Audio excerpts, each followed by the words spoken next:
All right, if you want to know more about hunting scrapes, this is going to be the episode for you. This is episode 175 of the Southern Outdoorsmen podcast. I think we released this one back in maybe 2020. It's a pretty old episode, and we like to bring these little hidden gems back to the front. They're so far down in the feed that not a lot of people know about them because the audience is a lot bigger than it was back then. Troy is a very well-known and accomplished scrape hunter in Idaho. We first interviewed him a couple years ago when we were getting ready to go and hunt out west. And even though Troy lives in Idaho and hunts in the mountains of Idaho, these tactics apply anywhere that whitetail deer live. And we can vouch for this personally because it's been several years since we released this episode. And I've personally used these tactics in Alabama and Georgia and Arkansas with success. So if you hunt whitetail deer, this will work for you. So y'all let us know what you think about this episode. And hey, if you're a longtime listener and you listened to this episode when it first came out, let us know in the comments what you thought about it, if you've used these tactics over the last couple of years, and what kind of success you might have had. So with that, let's kick it on over to this episode of Mr. Troy Pottinger.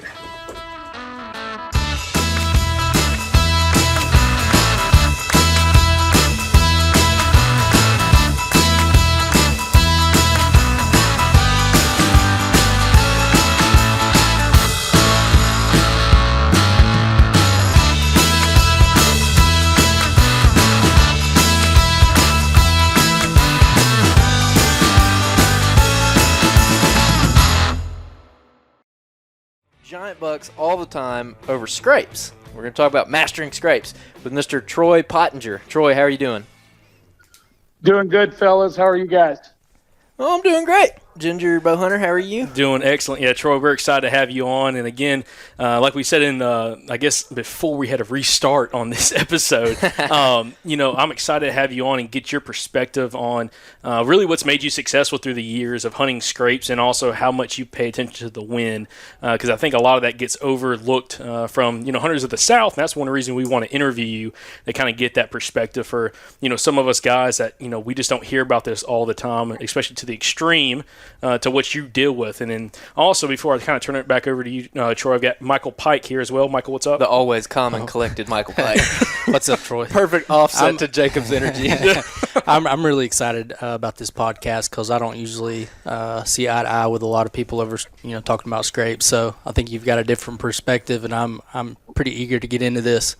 All right, so Troy, can you give us a little bit of your background, kind of the area that you hunt, and specifically, especially about the kind of pressure that you deal with where you hunt? Yeah, I'm out west. Just so your viewers can kind of picture a map, I'm really close to the Canadian border up in the panhandle of Idaho.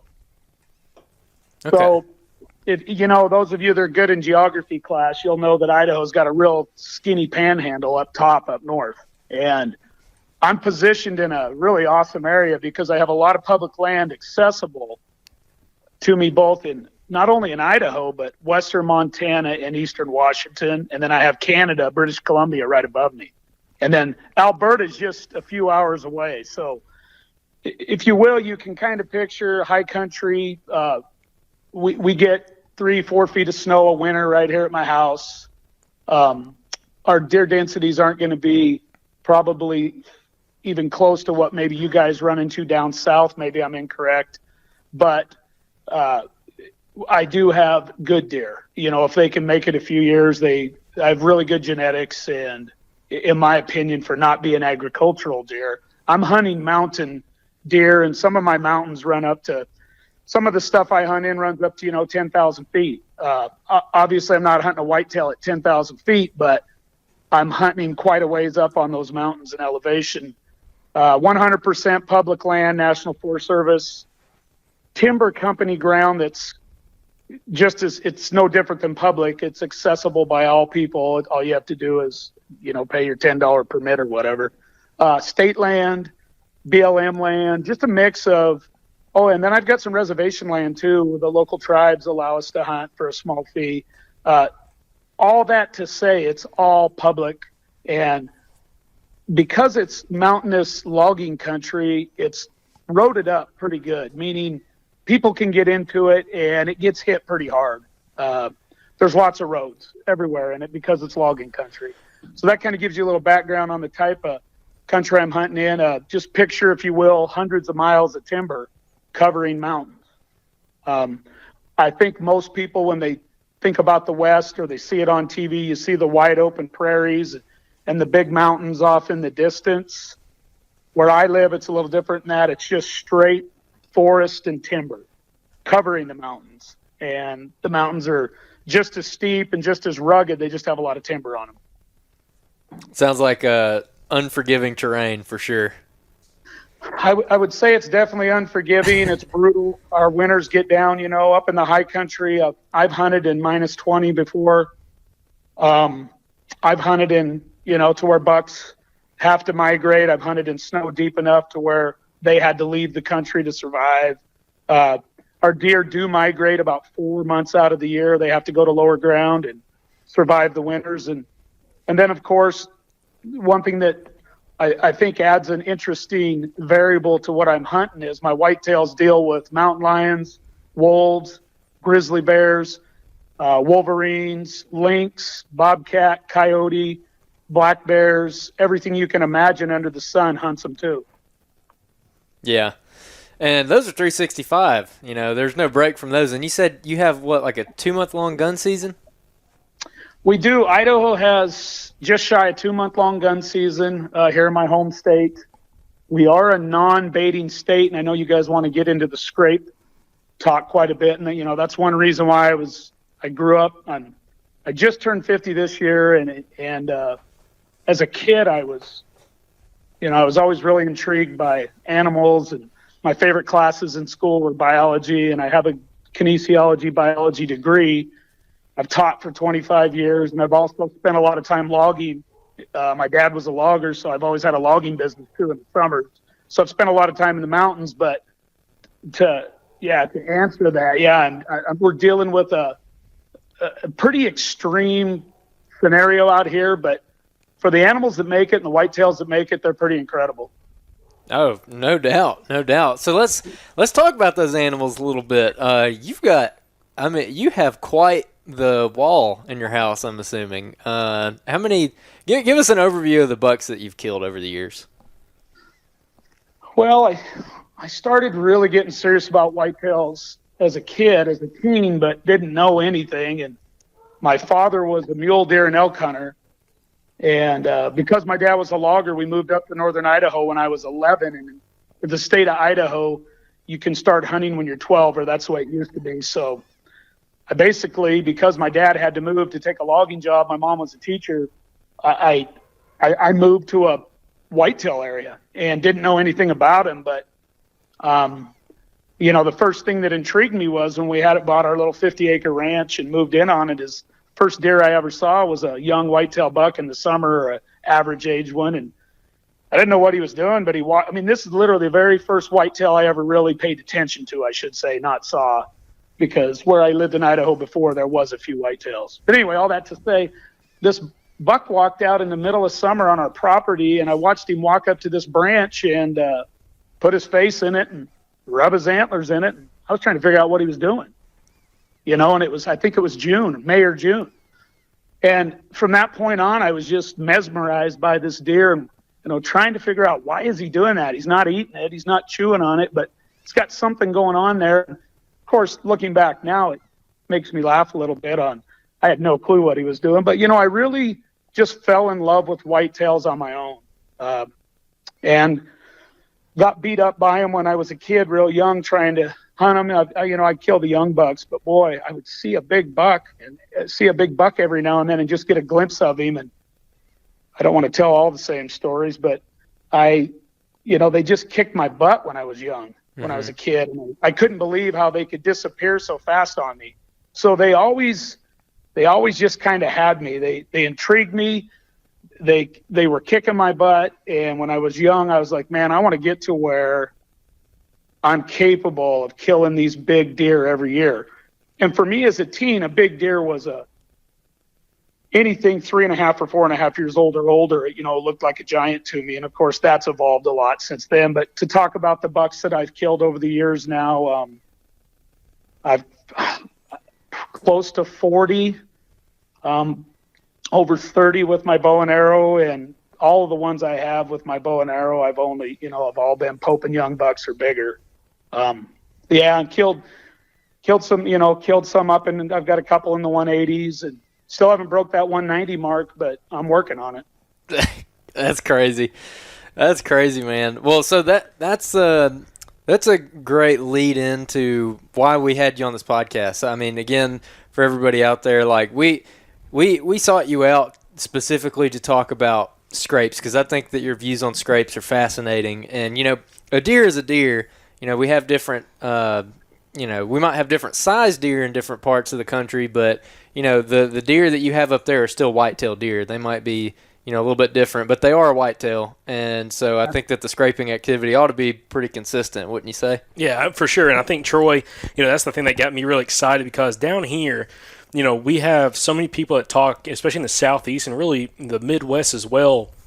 You hear so many people downplaying and talking down to people that hunt over scrapes.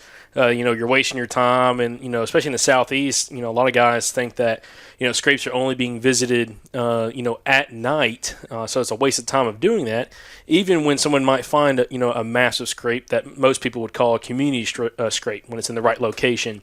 But that's one thing that, after listening to you talking a few other episodes, a few other podcasts, that really kind of opened our eyes, because there's so much there to kind of go into that I think our audience probably hasn't heard before, especially in the detail that I know you can get in on some of this stuff, which is really what we want to do. We want to kind of dive into the science of scrapes, and I know you're very well rounded with your knowledge of white-tailed deer and how they use scrapes, how they use the orbital gland and everything else like that really kind of plays off your success hunting these areas. And that being said, when did hunting scrapes really click for you? When did you start actually seeking out those larger community scrapes to start having success on? Well, I'm excited about this podcast, because you guys, I've done probably close to 10 of them now. You guys are the first guys that have really wanted to dig in deep with me with scrapes. Sometimes I feel like when I start talking scrapes with on some podcasts, I feel like I'm kind of losing my audience a little bit, as far as, I shouldn't say audience, but the guys that are talking to me. So this is exciting for me.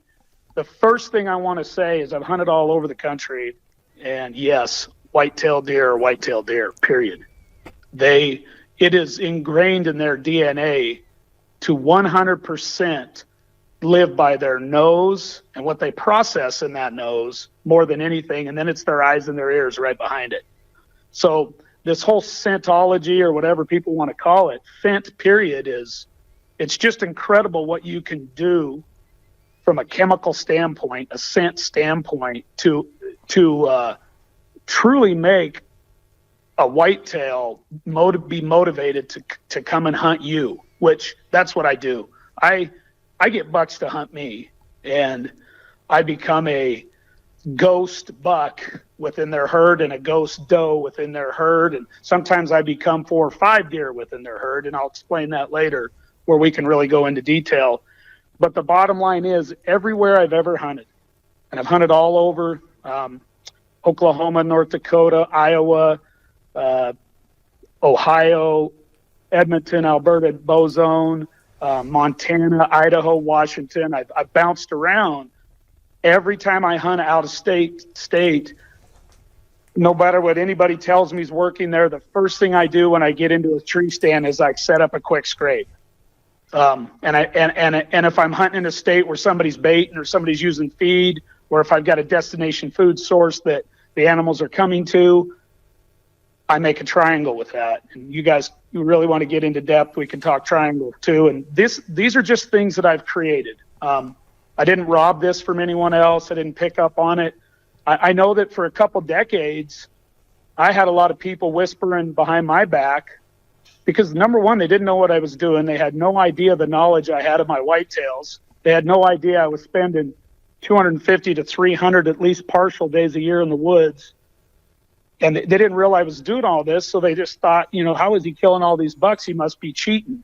What I love about today and with scrapes is that when the trail cameras came out and I started videoing my hunts for whitetail addictions and whatnot, I'm an old football player, ex-college football player and high school football player, and my coaches always used to say, and it's true, film never lies, I just started filming everything and showing it to people. And when I started showing them the video evidence, people shut up, and then they started wanting to know what I was doing. So yes, back to answer your guys' questions.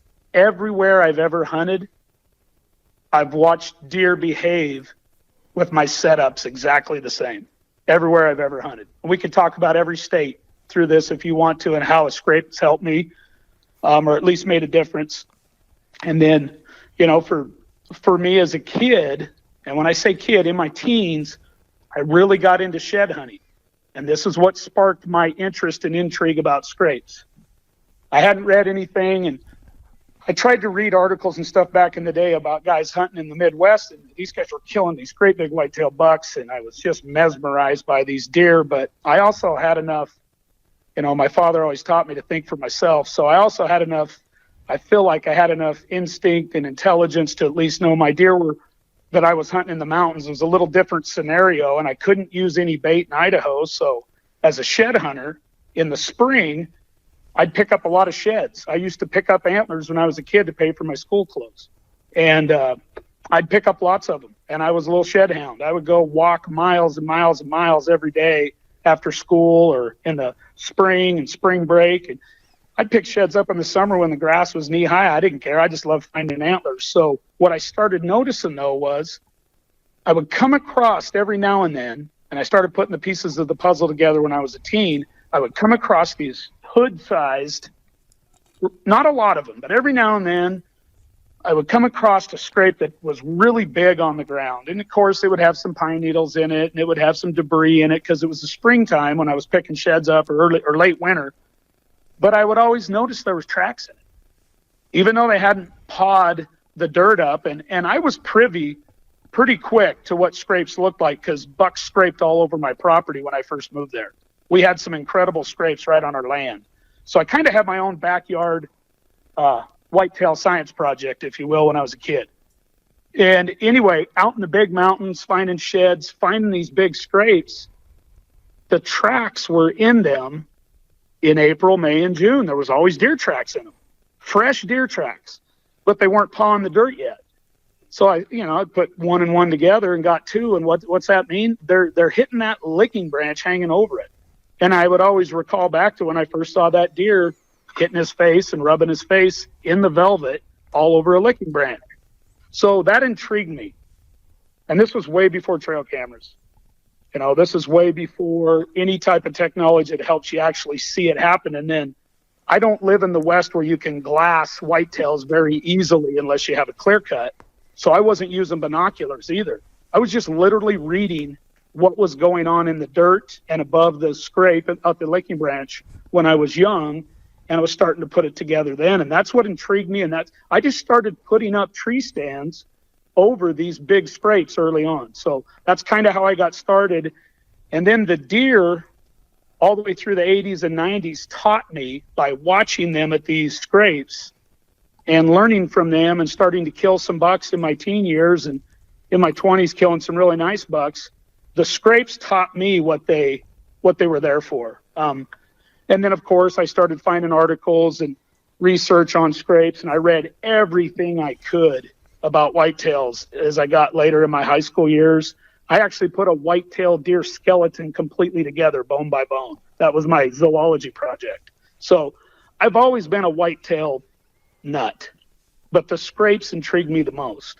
That doesn't surprise me that people have probably given you crap about hunting over scrapes, but I'll tell you, if there's one thing that I've learned, this is going to be somewhere in the 170s for our podcast, so you'll be episode like 176 or something like that. If there's anything I've learned from interviewing that many people, it's that when someone has a wall like you do to back it up, you listen to what they say. Yeah, I saw that on Mobile Hunters United, and I was like, holy cow. I have a question for you, and this is something I've experienced here in Alabama, just the difference in terrain that we have going from up north Alabama, which is more mountainous terrain, and it seems to have a lower deer density, and I guess that's because of the terrain itself. And then where I'm hunting, now, which is more in central Alabama, seems like there's better deer numbers, but I don't quite see the same amount of sign that I did in the mountains. Do you experience anything like that compared to some of the other states? where, in the mountain areas, the deer density is lower, and maybe that's causing these deer to communicate at these areas more often? I think that's a really good point perspective. I actually in Idaho get a hunt some lower ground too, that's near farm country, and it is timbered and it's mountainous, but it's a lot like what you're talking about. And then of course I've hunted out of state. My perspective and take on all of that is yes. When I get up into the real high country and my deer densities are reduced and my bucks are really big nomads, they, instead of covering a 50 acre to a 500 acre area, they cover a 5 mile area in the rut. And I know that because I have trail camera evidence from drainage to drainage of it. And they'll go 10 miles sometimes in a 24-hour period. And I know that because I have trail camera evidence to prove it. So when I'm saying these things, I'm not blowing smoke up your guys' butt. Yes, those spread out, big country, big mountainous deer, from what I've experienced, really care about a scrape. They really need to know 2 or 3 or 4 days a week at least, or they've got to go check it, especially if there's a nice doe family group that lives close. And all of my good community scrapes, and don't let me not, I want to make sure, guys, we talk about 90% of the scrapes out there that I hunt are a waste of time, or excuse me, that I see are a waste of time. I only hunt about 10% of the scrapes in the mountains. But and we need to get into that in detail too. And I've noticed even in the farm country where I hunt, if I get back into the heavy security cover and throw a camera on a scrape out in Iowa, Oklahoma, everywhere I've been, those scrapes work just like my big wood scrapes that are in the heavy security cover, away from logging roads, away from the pressure. So to answer your question, yes, I think they really do adhere to them, but I also think a lot of people are missing out on what scrapes they should be hunting when they're hunting a higher deer density area, if that answers the question. So on the podcast, y'all hear us talk all the time about finding overlooked spots, especially when you're hunting a hunting club or public land. But what about when you're in the market to buy property and you're trying to find something that's overlooked that not everybody has access to? And that's when trying to find a property that's offline comes into a huge factor, and having an agent that can help you do that, like Slade Johnson. So Slade, what is an overlooked or off-market property, and why would somebody want to try to purchase something like that versus what's available to everybody online? Yeah, so what I've seen with real estate is there's a lot of properties and landowners that are willing to sell, but they don't want to list their property, especially the really nice tracts that maybe they don't want people to know what kind of deer they have on their property. So it's kind of just word of mouth through agents. And what I've done is really build a database of offline tracts that can be bought in the Southeast. Obviously, Alabama is my core area, but whether that's Tennessee, Mississippi, Georgia, we've got landowners that have property that can be bought. So if you're looking for something that's special, it's a good chance we can help you find it before it hits the market. Yeah, if you want to have the opportunity to kill really world-class deer, but deer you would probably go to Iowa and Kansas to go and hunt. You can actually find it in Deep South, and Slade actually just showed us a property that is off-market, but they are killing giant deer every single year. So it is possible for everybody. So if y'all have any questions, you can, of course, reach out to Slade. Slade, how would someone get a hold of you? Yeah, the best way is probably just give me a call. My number's 205-499-3858. I know we put our number everywhere nowadays, but just let me know if you're looking for something. And that also equates to selling. If you got a property you want to sell, I've got a list of buyers that are looking for tracks. So maybe we can sell it before it hits the market. So we can help you on both sides. So if you're in the market to buy or sell property, you can reach out to our buddy Slade Johnson with Tut Lane Company. If you've been watching or listening to the show over the last couple of years, you've probably heard me talk about I like a little bit bigger pack. Last year I was using the Ranger 22 and actually was surprised how well I could use that pack all the way into late season, carrying extra layers in and have some modularity there. But I love modularity in a backpack, and that's where I really like the new Ranger 33 from Latitude Outdoors. The Ranger 33 is the bigger brother of the Ranger 22 backpack, and a couple features I really like outside of just the bag being a little bit bigger, so a little more storage in the actual pack itself, but is the bigger panel on the back of it. This allows for your sticks to run really clean vertically, but also be able to pack a little bit more layers if you need to on the outside of your pack that you're going to put on once you get to your tree. Having a bigger pack is something that's really nice, especially as you get into late season, you carry a few more layers with you, or like me, you want to carry a few extra Little Debbie snacks. So if you're looking for a modular pack that can scale up or scale down depending on the time of the season, check out the Ranger 33 from LatitudeOutdoors.com. One thing we talk about with almost every guest on this show is map scouting. My favorite map scouting tool is LiDAR. If you're unfamiliar, LiDAR is basically like a 3D scan of the Earth's surface. I like to say it kind of takes away all the surprises. LiDAR is now available on onX Hunt on their topography map. If you go to your app right now, click on the topography map, you can flip on that LiDAR feature and boom, it's gonna come on and you're gonna see what I'm talking about. The LiDAR is gonna allow you to see things that are normally hidden from view. This might be ditches, bends and creeks, rocks, old road beds. I personally love old road beds because deer like to walk them. They're great places to find scrapes. They're great camera locations. And before, an old roadbed or an old logging road might be something that you kind of happen upon while you're out scouting or hunting. Well, now with the LiDAR, before I go into an area, I can turn on that LiDAR and I can see exactly where those roadbeds are. Even old logging roads from the 1930s, you can still see them on there. So that allows me to go straight to those spots and check them out. It's just an incredibly helpful tool, and it's available now on onX Hunt. And hey, if you want to get 20% off your onX Elite membership, you can use the promo code SOUTHERN. Like I said, it's going to save you 20%. Go check out that LiDAR feature. You'll be glad you did. Know where you stand with onX Hunt. Yeah, and Troy, let's jump right into that because that's something that we are very, very keen on wanting to know your perspective on. And I think that's one reason why, we hear guys in our region of the country, the eastern part of the United States, especially the southeast, and a lot of them do complain about, hey, I'm hunting a scrape or a small scrape line. I'm hunting a scrape line or something like that, and I'm not seeing the buck. I'm putting a camera out. He's coming out at night, and they automatically think that the deer is only coming through that area checking scrapes at night. Now, what is the difference between a community scrape versus, I guess, our standard rut scrape? How can you tell a difference between the two? Okay, so just when you look at a biological profile of a whitetail buck, especially the younger ones, they'll just literally lay out high testosterone based scrapes just because they're fired up. Young bucks will do it all the time. They'll roll through an area and get excited and get fired up, and they're thinking that they're going to be the man breeding, and they'll just lay a scrape down. The community scrapes will always have the evidence at the scrape. I also want to make sure we talk about a lot of scrapes get ruined too by the way guys hunt them, and that's why they're only seeing them at night. But we'll get to that later. A community scrape will always show evidence of literally decades of use. You will see the dirt won't just be barely pawed out in the spring. You'll notice that, like when I find a big community scrape, obviously deer have pawed in it for years, sometimes 20, 30, 40 years. I actually have a scrape right now that I hunted as a kid. So when I was 11, I can still go hunt that same scrape, which is incredible. So that was, 39 years ago. That same scrape still gets hammered. But the dirt around that scrape, if you really inspect it, is about 2 or 3 inches lower, deep down into the ground, than the dirt on a testosterone-based frenzy scrape, is what I call them. They're just fired up, and it's right on top of the surface, and it's not located in a very safe zone for the deer. The community scrapes develop over time because, one, they're in great security cover.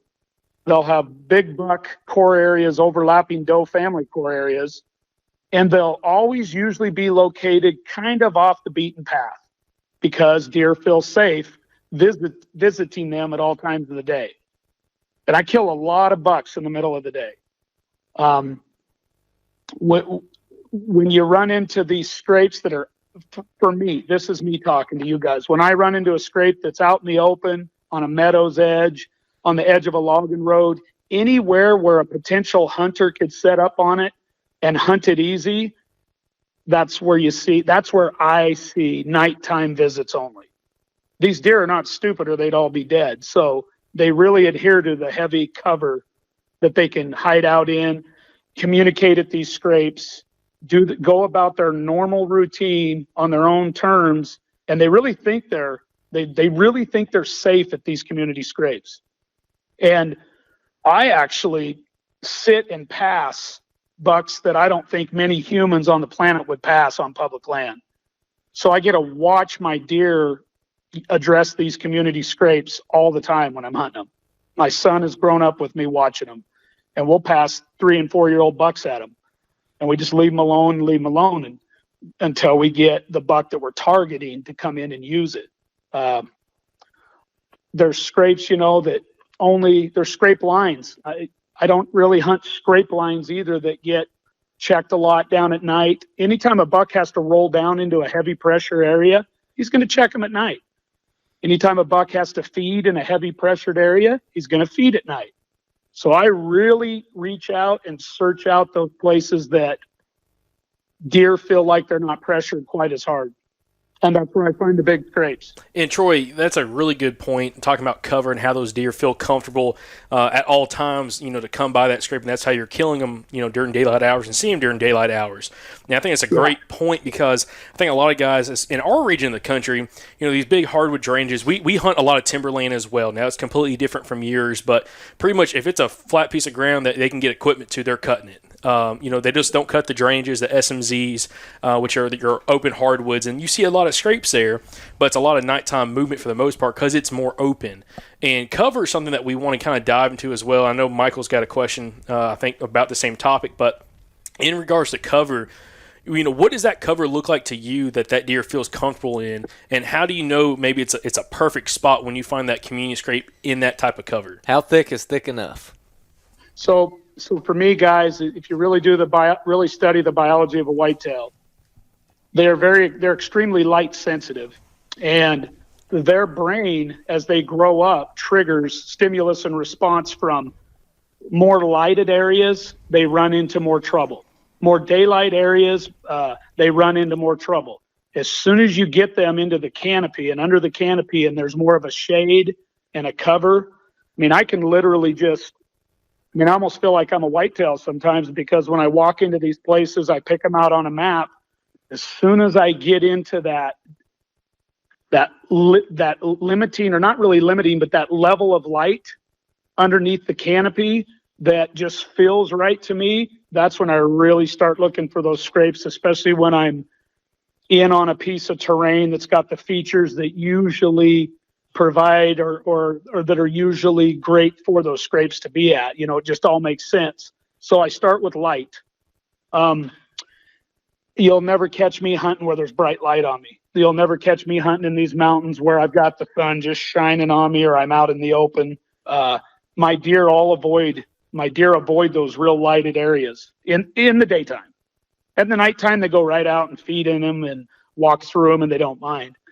So these community scrapes under this dense cover, I'm under conifer trees, and a lot of my trees are 150, 200 feet tall, some of them. And I'm setting in big tamarack, western larch, Douglas fir. I'm up in elk country, high country, where a grizzly bear and a wolf or a mountain lion lives too. And it's just kind of a low light, not a low light, but a dim light situation where I know the deer, and they don't even consciously think about it, but they're programmed to where they feel super comfortable walking in those covered and confined spaces during the day. And that's where their trails are. I've spent decades backtracking big bucks. Instead of chasing them, I'll backtrack them, and I'll follow them in the snow. And if you follow their path through the mountains, they never walk out through the open in the daytime. It's always a daytime. I used to do this a lot when I was young. Big buck come through. I didn't get a shot at him. I'd say, screw it, and bail out of my tree stand, and I'd backtrack him instead of chasing, because I was bow hunting. Well, I'd walk him for miles, and I knew that the first couple miles I walked were in the daylight because he just had come by me. And that taught me so much about where he would choose to walk. And it was always based on the light. He would never walk out where there was bright light. So I've always based my research for the right kinds of spots to either build a mock community scrape, which is cool, and I can talk to you about that, or I'll find them. Case in point, 1 month ago, I've got a really big whitetail buck in Idaho that's going to be a big 6x6 this year, and we left him alone last year because he was only 4.5. I got on my maps. I picked a high bench off of a really steep face that I think he beds up above, and I picked a spot on the map about a month ago, and I put a waypoint, drove my 60 miles to this spot, walked in 1.5 miles, walked down to that waypoint, and 30 yards from that waypoint, guess what was there? Big old scrape. Big old community scrape, just like it should be, based on the cover, the terrain, the elevation. I mean, it it just was awesome to see it. And it literally, I videoed it. I ran a clip of it about a month ago on my Instagram, and the licking branch has probably been chewed on for 30 years there. The 3 licking branches, they're literally just chewed off.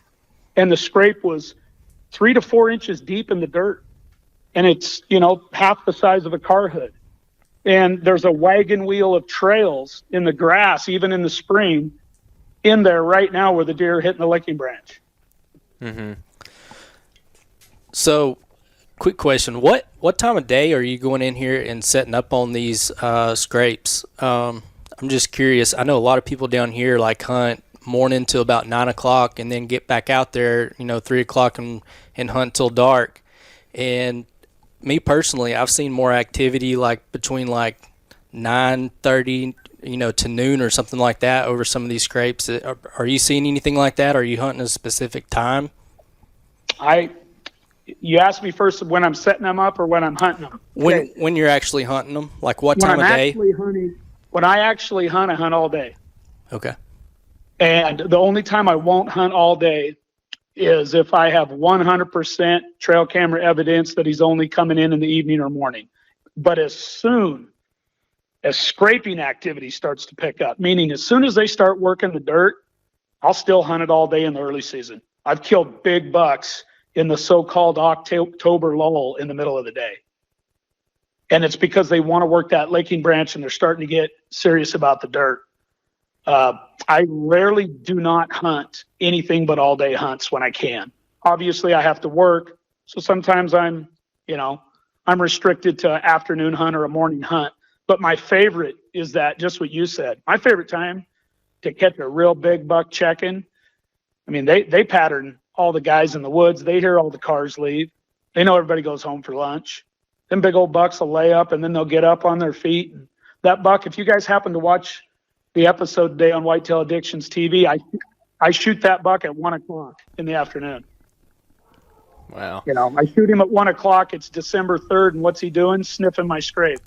So is that what's happening most of the time? Is it more midday activity? Or Not always. Not always. No, because I really get into some awesome security cover, usually away from most people. So it's not always midday. I think if I wasn't working quite as hard as I do to get where I go, I think it would be more midday only. And that's what my trail cameras show me on my really good scrapes that have hunters a little closer. Yeah.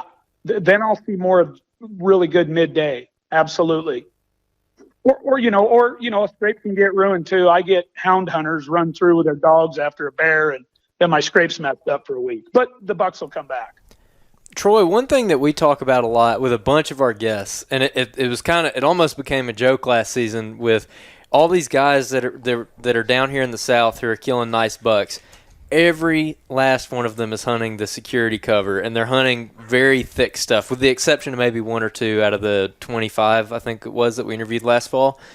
Everybody's hunting thick security cover, and for our area, that might be like an old pine cutover that's we have a long growing season, so it gets into its 6-year growth. You're looking at extreme, like a wall of vegetation you can hardly walk through, but the deer are in it. And the kind of the common denominator is that we're finding deer in the thickest cover available to them. So would you say that it's similar for you? Yeah, your deer have to go there to stay alive. So my logic is go hunt deer where they feel safe, where they can stay alive, where most guys really don't want to put the work in to make it work. And then I build those scrapes, and a lot of times I'll build an awesome community scrape, or I will find one, and it'll be literally right on the edge of the nastiest, tunneled up, thickest, brushy patch underneath big timber, and the patch might be 4 or 5 acres of brush. That's what I was looking for. I pick sheds out of those. My son and I and my shed dog, we literally crawl through that stuff and find sheds, because those deer bed up there in December and January and drop their antlers too. It's very common I really like to be next to something thick. Yes, I do. Right in there with it. So when it comes to the scrapes and that kind of cover, I mean, we're talking about some very, very thick stuff, hard to get through. When you're talking about putting a scrape in that stuff, how much open area do you need around a scrape for it to be for it to work, basically? If you guys ever check my YouTube out, I don't make a big deal about it, but there's some good video on it. It's just under my name. Or if you watch any of the stuff I've killed, where I build my scrapes, it's conducive for me to kill a buck, so I can usually shoot at least 30 yards. But if you look real close to where I have a scrape, just off to the edge of it, you'll always see just thick. So I like to pull them just out of that. Let's say I'm in a 1,000,000 acre forest, literally thousands of acres. I'll get up in, find the terrain I want, find the elevation I want. I know where those bucks like to live based on the wind. And then I'll get inside of that timber and I'll walk it, and I'll get down onto the terrain features, and I'll literally, now, I did it forever without maps, so I'm pretty good at it intuitively, but I also like to use my base map now and walk right in where I want to go. And I'll get in there, and as soon as I get into something I really like for that right amount of light during the day, that lower light in there that's got good canopy, then I look for that thick interior edge of a brush. We got buckbrush, we got ceanothus out here, we got alders. And man, when I find a patch of that stuff that's heavy, I'll get right up close to it, maybe 20 yards from it, and I'll pull those big deer across a nice terrain feature that's great for them. I'll have some type of wind barrier where I can put my stand, maybe have a big draw or a bluff behind me, or a big patch of deadfall, and I'll lay it all out like that in my mind, and that's where I'll hang, and I'll build that scrape out beyond me. I'll stay off of the side, and the bucks will get the wind they want. The scrape will do the work for me, and then it just becomes a trap. It's just like being a trapper. It's no different. Hey, Troy, I want to really dive in on maps, okay? I know this is a rabbit hole we can really get into now. Again, you're hunting terrain that's completely different from where a lot of our listeners are based out of, but I think you're still kind of looking for similar things when it comes to the different terrain features that will funnel a deer, but makes him feel comfortable moving through it, along with terrain edges and also habitat edges as well. That's key no matter where you live. I'm sure you guys have great inside habitat edges. For sure. Multiple habitat edges, and that's different stage growth timber along with old growth or killer spots down here, and I'm sure it's the same up there. But one thing I'm very interested in is when you're and this is going to be a couple different questions, but I want to start with one. If you're going out looking for a scrape, okay, a community scrape, say this is in the springtime or summertime, whenever you'd be looking for this, or even maybe in season, is there any certain terrain feature that you think is going to hold a scrape, whether it's like a lot of people call it a thermal hub or a crow's foot or something like that, where multiple edges and multiple terrain features are coming into one space? Is there anything like that you look for that could have that community scrape in? Yeah, there's a couple. There's probably three that are my favorite. Number one, and I got onto these when I was young just by finding them when I was shed hunting, is where you get a big long mountain ridge, and of course I'm up in elevation. I'm usually above 3,000 feet up to 5, so I get up into that thermal safety zone for big bucks. And then what I like to do is find 2 or 3 finger ridges that come off of it, and they're like escape routes for these big deer, and they all kind of come together and they kind of peter out down at maybe a bench or a little bit of a flat, where like 3 different small fingers will feed that flat. I've found several good community scrapes in places like that. Another great place, and let me back up too. These ridges have to be at an elevation where doe family groups like to live, usually on the lower part of it, and where my older, bigger, mature hermit type bucks that don't want to be around any other deer like to set up above them, and literally they stake out these does. The community scrapes, they stake them out year round.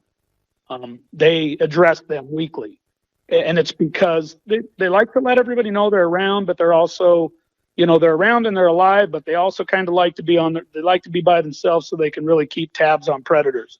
So anyway, the adjoining ridges, finger ridges that meet and kind of spill into a little bit of a flat or a bench, I really like those.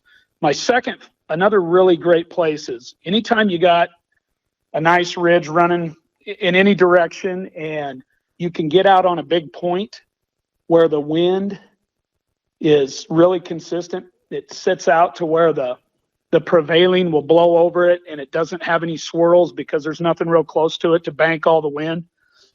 I'll get out on those big points, and these are covered in timber, and then I'll usually look down off these points because, big bucks run horizontal when they're checking scrapes so they can cover a lot of ground, because does usually live vertical, up and down every day.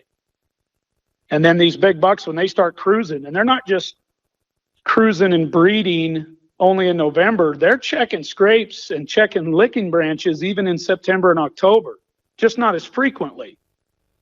But if you're in the right spot, you can get off these points covered in timber, and maybe, I'll usually drop down to that next level of just a little bit of a bench or a little bit of a flat or even an angled flat, but just not super steep. And you'll find that the deer really like to come across those. And sometimes I'll find a community scrape like that. Actually, my son killed his biggest whitetail ever on a little tiny flat like that just, I laughed when we found this community scrape shed in it, and I said, nobody would ever hunt this spot, Ty, but look at this scrape. And this is why it's here. Perfect for horizontal travel and vertical both. Perfect for wind and thermals. My son killed a 165-inch deer off of it in public land when he was 13 off of it, which is just incredible. But that kind of scrape is great. And then I've done really well too in saddles.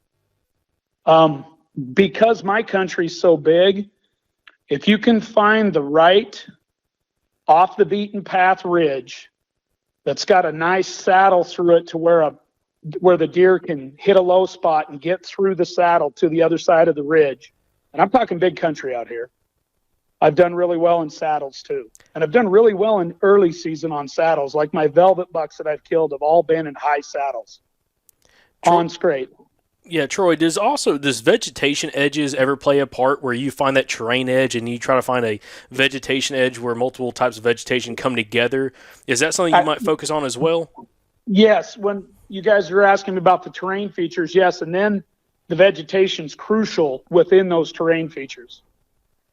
When I'm out on a big bench or a big flat off of some ridges that feed to it, I really like to have a inside edge of combining vegetations, I'll get into, I've got a spot right now where I'm hunting a buck that's really pushing the state record. He's very close.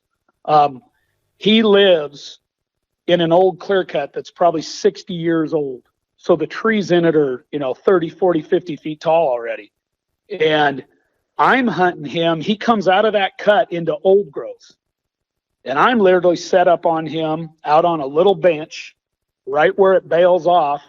I've got an unbelievable ravine behind me that just goes straight down. He's never climbed up through there ever, and that's why I'm sitting there. But I've got this scrape set up out in front of me, so he comes in at me. He gets all the wind that he wants, but he comes out of that super thick old growth older clear cut into the old growth timber that opens up enough for me where I've got some room to kill him. And it's literally, he's stepping out 30 yards out of that old clear cut into big old growth timber. I want to keep that clear. Older clear cut versus timber that's been there for, 150, 200 years. So earlier you were just talking about, you were setting up a scenario where you found a community scrape at the same elevation as these doe bedding groups, and the hermit buck was bedded a little bit above. When you're setting up for, a day hunt and you're setting up, real close to that scrape, like you described earlier, are you worried about your rising thermal at all? Or have you seen any, negative consequences from doing that? No, because I place my stands so that they'll work with that thermal, and I enter that stand when I get in that tree, when that thermal's working for me. What I usually end up doing, if I can paint this picture, is I know exactly when the thermals are going to change. I know what the prevailing wind's going to do to me in there, and I've studied how it mixes.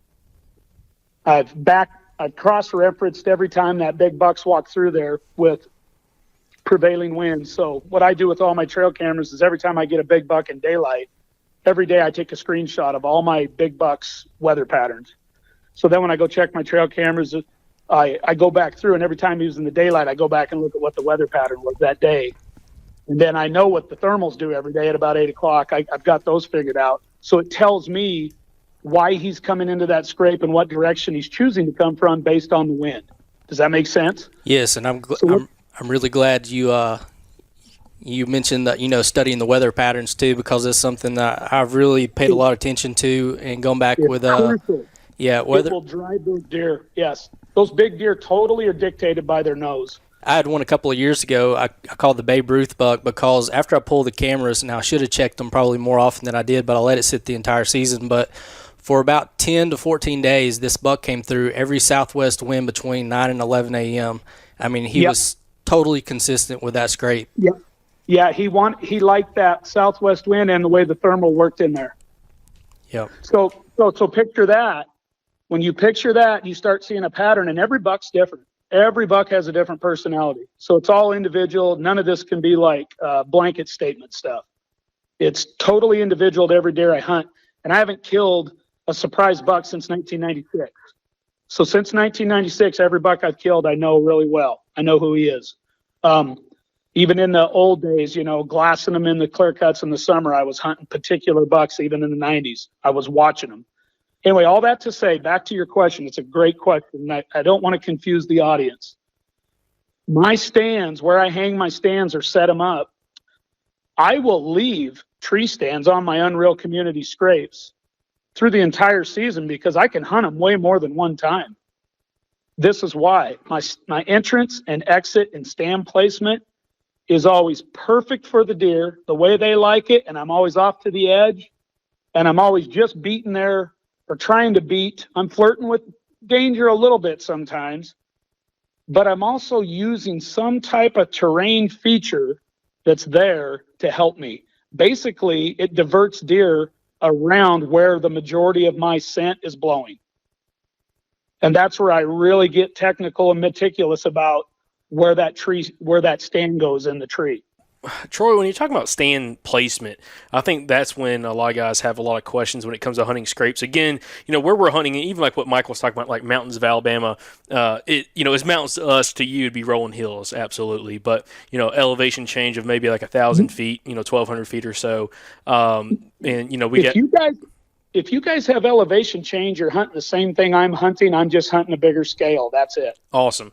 Well, that's one of the reasons why we're excited about this, because I feel like we can scale up or scale down exactly what you're doing pretty much anywhere in the country, even flatland. Right. I think, tactics of finding terrain edges and habitat edges, along with finding where that thick cover is that the deer feel comfortable at, especially that mature buck. And when we're talking mature buck, what you're talking about for a mature buck would be a stupid old deer for us. I mean, I think you're talking about killing deer, 5, 6, 7, 8 years old, correct?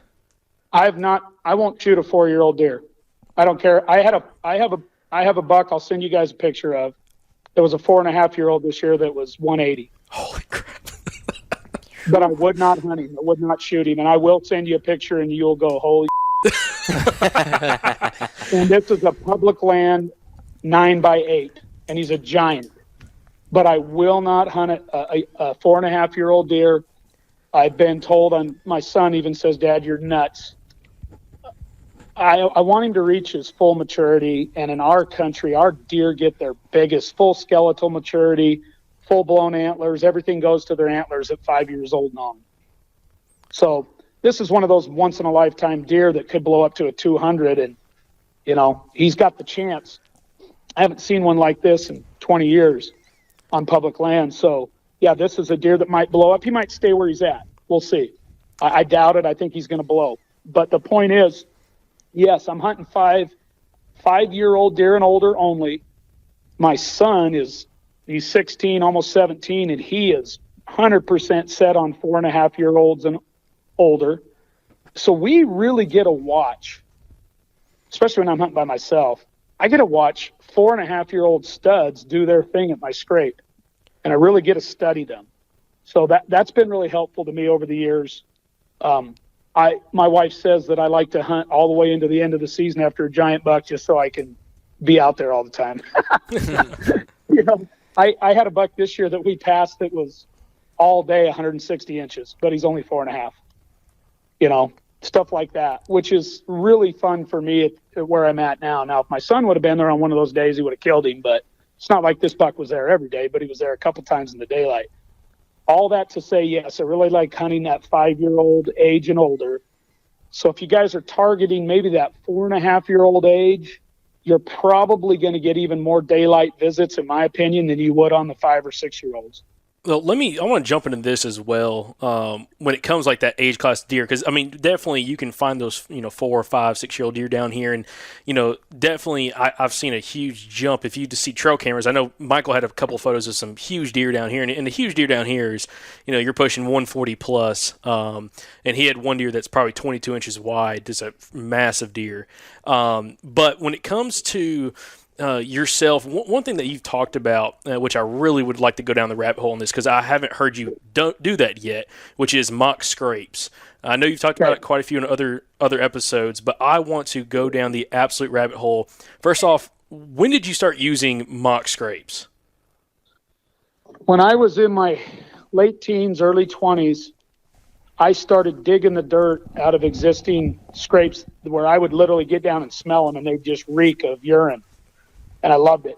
So I would take Ziploc bags with me, and I would take the dirt out of a scrape that had been freshly pissed in, and I would take it 5 miles, 10, 20, 30 miles away to another awesome scrape I had, and I'd dump all that dirt in it. And what ended up happening, and these were in my old wooden tree stands that I built in the trees that were permanent. I mean, this is how we did it when I was growing up. You built a tree stand. I used to build wooden tree stands that weighed 100 pounds, and I was really pretty good shape when I was young, so I just pack them up and hang them. I don't do that anymore. Now I'm spoiled with Lone Wolf custom gear stands. But anyway, moving that dirt taught me so much, because basically I was moving 5 or 6 deer into a whole new big scrape, into a whole new group of deer 5, 10, 20, 30 miles away, and then watching my bucks start showing up more frequently. That's crazy. I've never thought about that. Most of the time you hear about somebody introducing, the mock scrape scent or pre-orbital scent, but not actually shoveling the dirt. Have you actually taken the licking branch and cut them off and attached them to a tree? I was just going to say it. I found some of my awesome community scrapes when I was young would have multiple licking branches on them, and I didn't want to ruin them, but I'd take one of the multiple licking branches that had like 4 hangers off of it, and I would move the dirt and the one licking branch, yes. And I would take it, not touch it. I'd wrap a garbage bag around it, scent-free garbage bag, pack that stuff out into the woods out in the middle of nowhere. And I used to laugh at myself thinking, somebody sees me doing this and think I'm an idiot. That's crazy. But that's awesome. I mean, it's thinking outside the box. I mean, yeah, I've always, always thought for myself and let the deer teach me. That's always been really important to me. I read everything I can, but I still really pay attention to my deer and how I really watch what they teach me. So I would do that too. And I'd take straps and hang them up. And I used to use baling twine, and I'd get them to hang and prop them up. And I'm still doing that to this day when I make my mocks. What I do nowadays is I harvest the most preferred species of licking branch for that area of deer. And how do I know that? It's from all my scouting. So what I do is place a mock scrape. Instead of the old days when I was packing everything, now I have my Buck Fever synthetics. And I started using that in 1997 or 8, and I haven't quit. I mean, I love the stuff. It just kills it for me. The synthetics is incredible, and now Idaho's a synthetic state, so that's really nice. But anyway, I still do make sure I give a buck. My rule with a big buck is you got to give him everything he wants. You give him the best licking branch. You give him the best visual. You give him a profile in your mock scrape of not just one synthetic urine. I dump a little bit of all 4 of our different scent profiles in there, because when he walks in and he sees what looks like a mock scrape, what looks like a traditional community decade-old scrape or 2-decade-old scrape, he's going to want to smell more than one deer profile in that. So, I mean, that just makes sense to him, because in the way the big deer act, the biggest, oldest whitetails, this is how they act on my video. I run 30-second video on every scrape so that I can get this evidence. The first time they find my scrapes, the buck that I'm going to refer back to the buck that's on the Whitetail Addiction show today. I built that scrape October 28th. The buck that I kill on that show today, I killed him December 3rd there. He found that scrape on November 3rd. He walks in. I can send you guys the video. The first time that big deer walks in and finds my scrape 5 days from when I built it, he looks at that and he literally stares at it like, how in the hell did I miss that all these years? And he immediately goes over, inspects the licking branch, starts hitting it, and then he puts his nose down in the dirt and he picks up my 4 different scent profiles of deer urine that's already in the scrape. And then he just starts hammering it, covers it up. And then I end up getting another 160, another 140 or 50, and a 180 in there. And I was really hunting the 180 when I ended up killing the 160. And the reason I killed the 160 is my wife had to have an emergency surgery. And I told her, whichever buck shows up first, I'll kill it. Okay, Troy, one thing we need to touch on before we keep going down, because I really want to focus a lot of this episode on mock scrapes, okay? Because, again, there's so much for us to go over that, and we're barely even touching the tip of it right now. But one thing I want to talk about, just so people can realize, you're not hunting an area that has just a ton of deer. You're not hunting Iowa, you're not hunting Illinois, you're not hunting Ohio.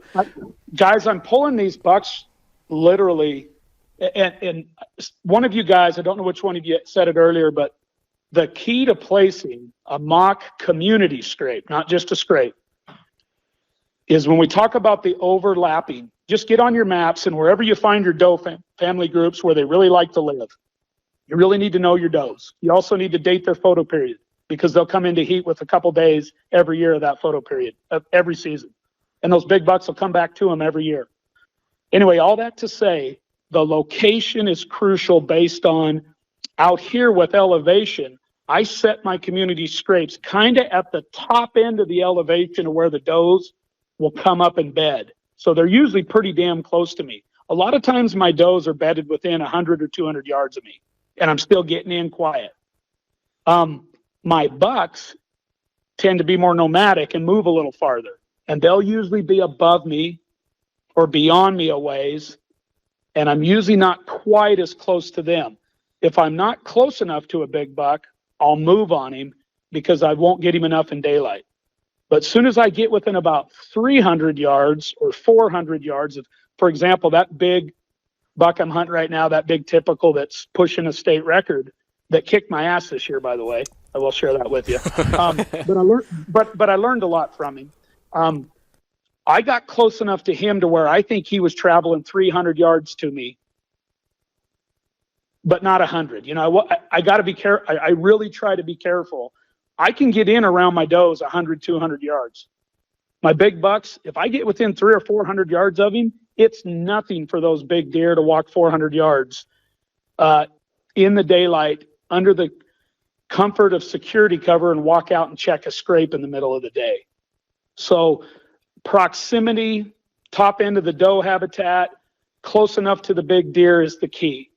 If I place it in the wrong spot, I end up with a bunch of nighttime pictures. And then I move.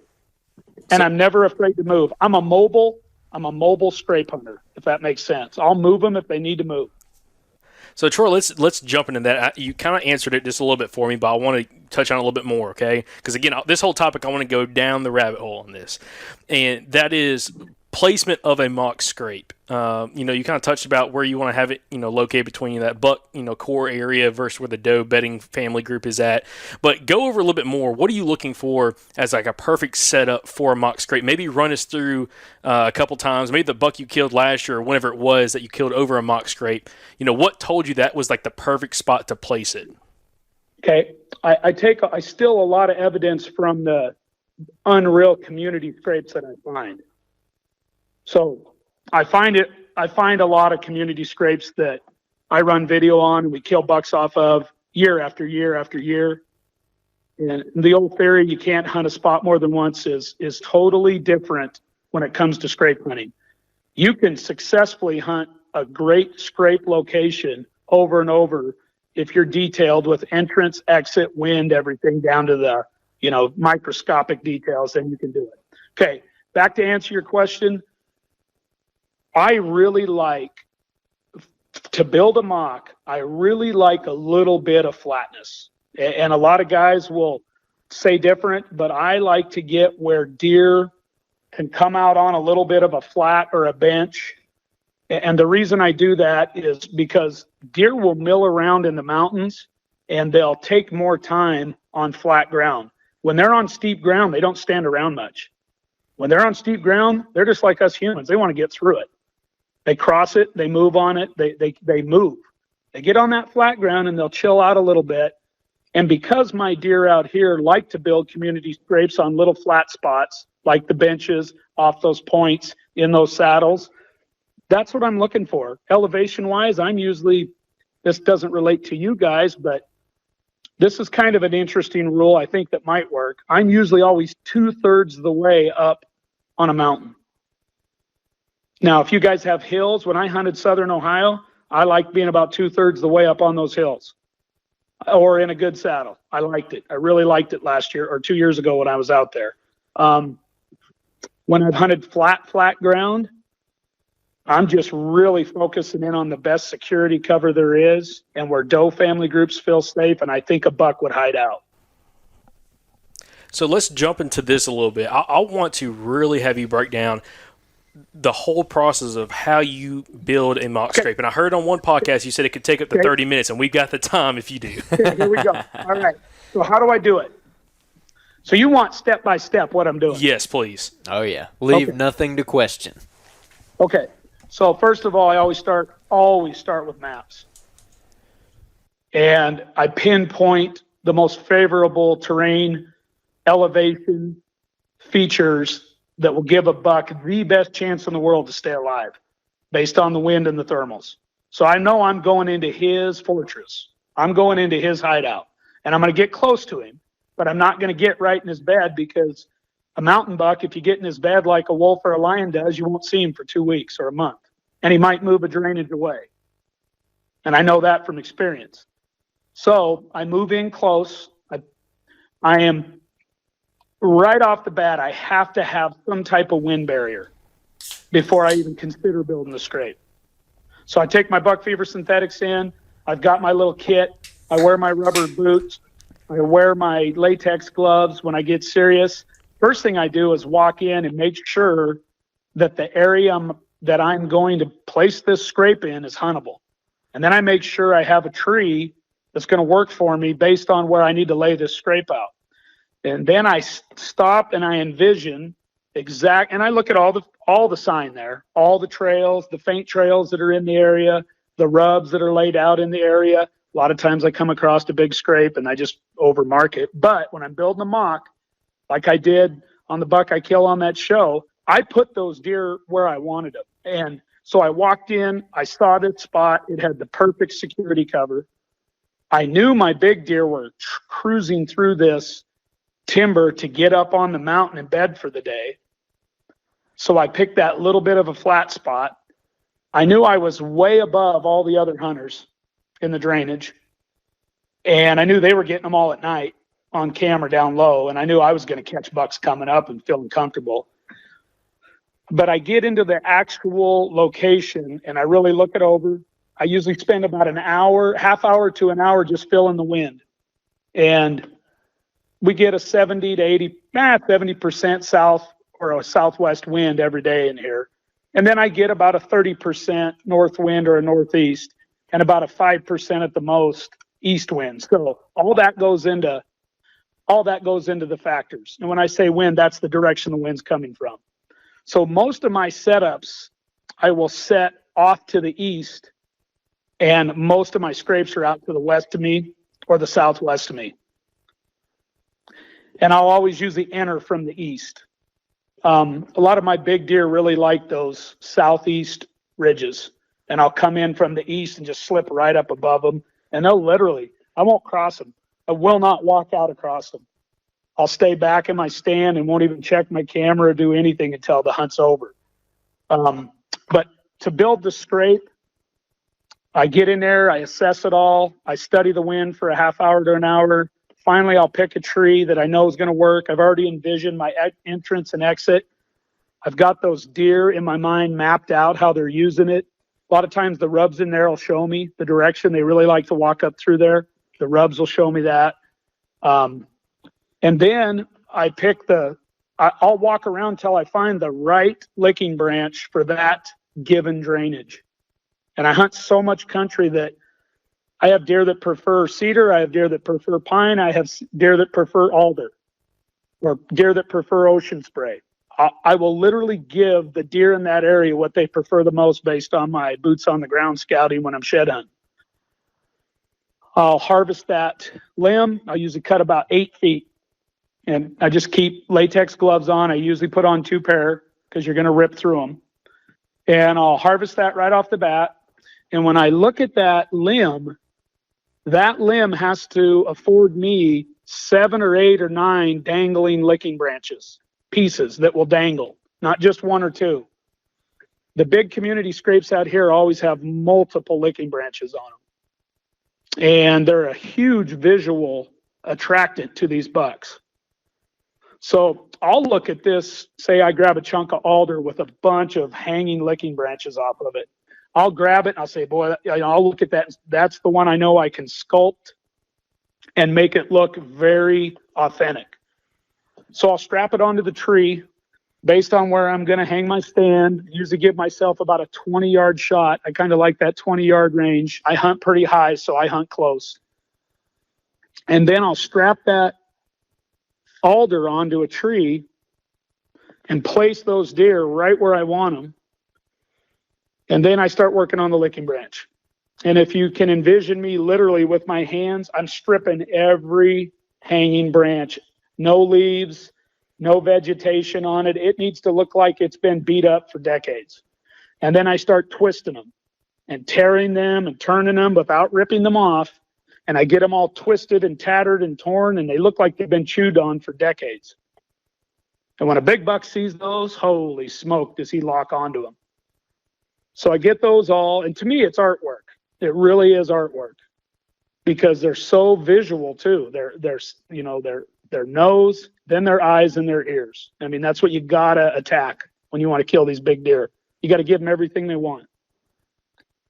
So I'll get the licking branches looking beat up, tattered, torn, trashed, whatever you want to call it, and I'll have 4, 5, 6, or 7 or 8 of them hanging.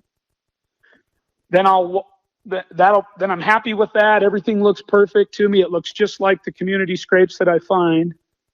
Then I'll go walk out through the forest, out behind my stand tree somewhere, pick up a good broken limb, walk over, use the big limb to dig the dirt out.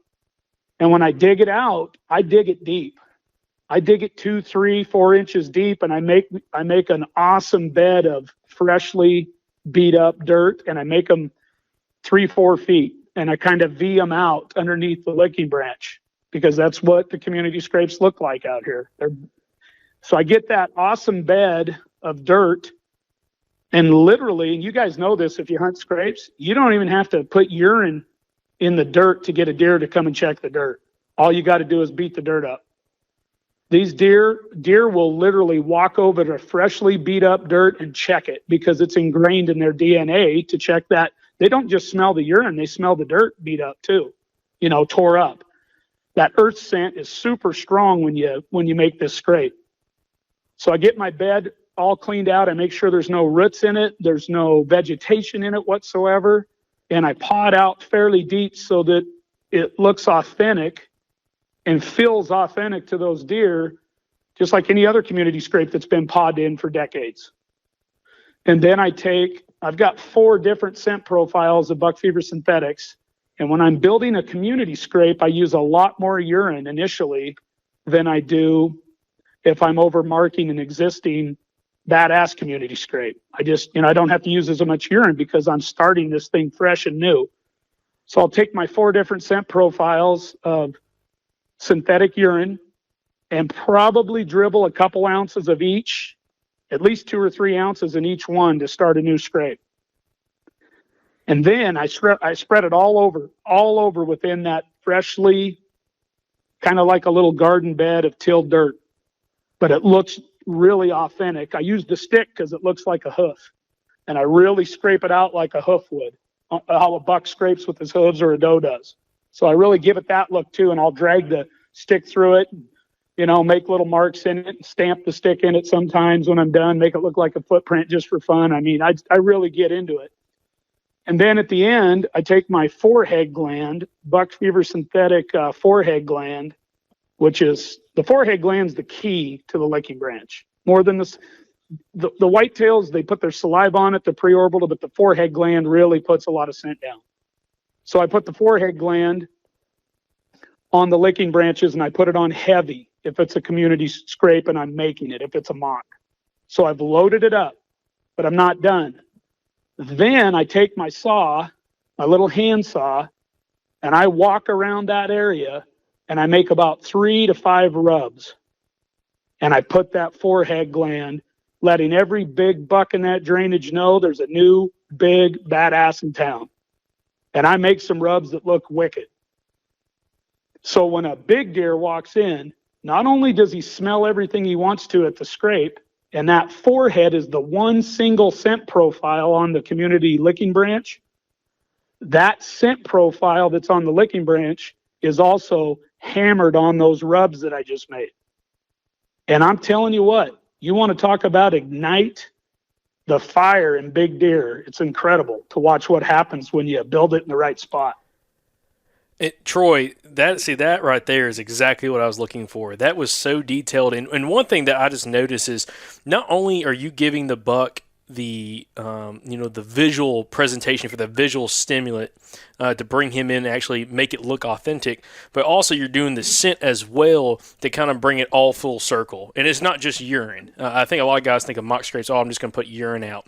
And you're doing the full package to really make it look like you said, and you talked about this before, like another big deer just came in the area, and those very mature bucks, don't take a liking to that, especially in areas with low deer densities. Exactly. And it's worked for me in Iowa. It worked for me in Oklahoma. It's worked for me in North Dakota, where there are high deer density. So with this ask me about Iowa and Oklahoma. So with this mock scrape, is this only at a certain time of the year, especially since you're using the urine? Are you using that at a certain time versus, just like addressing like the licking branch with, the forehead or preorbital scent? No. Okay. Anytime you build, and I want to make sure I'm understanding your question correctly. Anytime you build a mock scrape, you need to give every deer in that area the impression that thing is a community-based scrape that's been there for decades, and they just missed it. Okay. So I lay the urine to it, and I've heard people say, which they've never tried it, they're full of it, they just disagree with it. Well, you can't put urine down in the summer. You want to bet? You want to watch my deer in the summer barely grow an antler, literally find my mock scrapes and hammer my licking branches and do it all the way through the year? It's incredible, but if you think about the common sense and the logic behind it, white-tailed deer can smell residual urine from the previous season down in the dirt. Put a camera on any really good scrape that you guys know that gets hammered every year, and it's in good security cover, and it's one of those scrapes that always has deer tracks in it. Just put a camera on it in the summer. The deer won't paw it up. I have to paw it up because I'm building it for the first time. You follow me?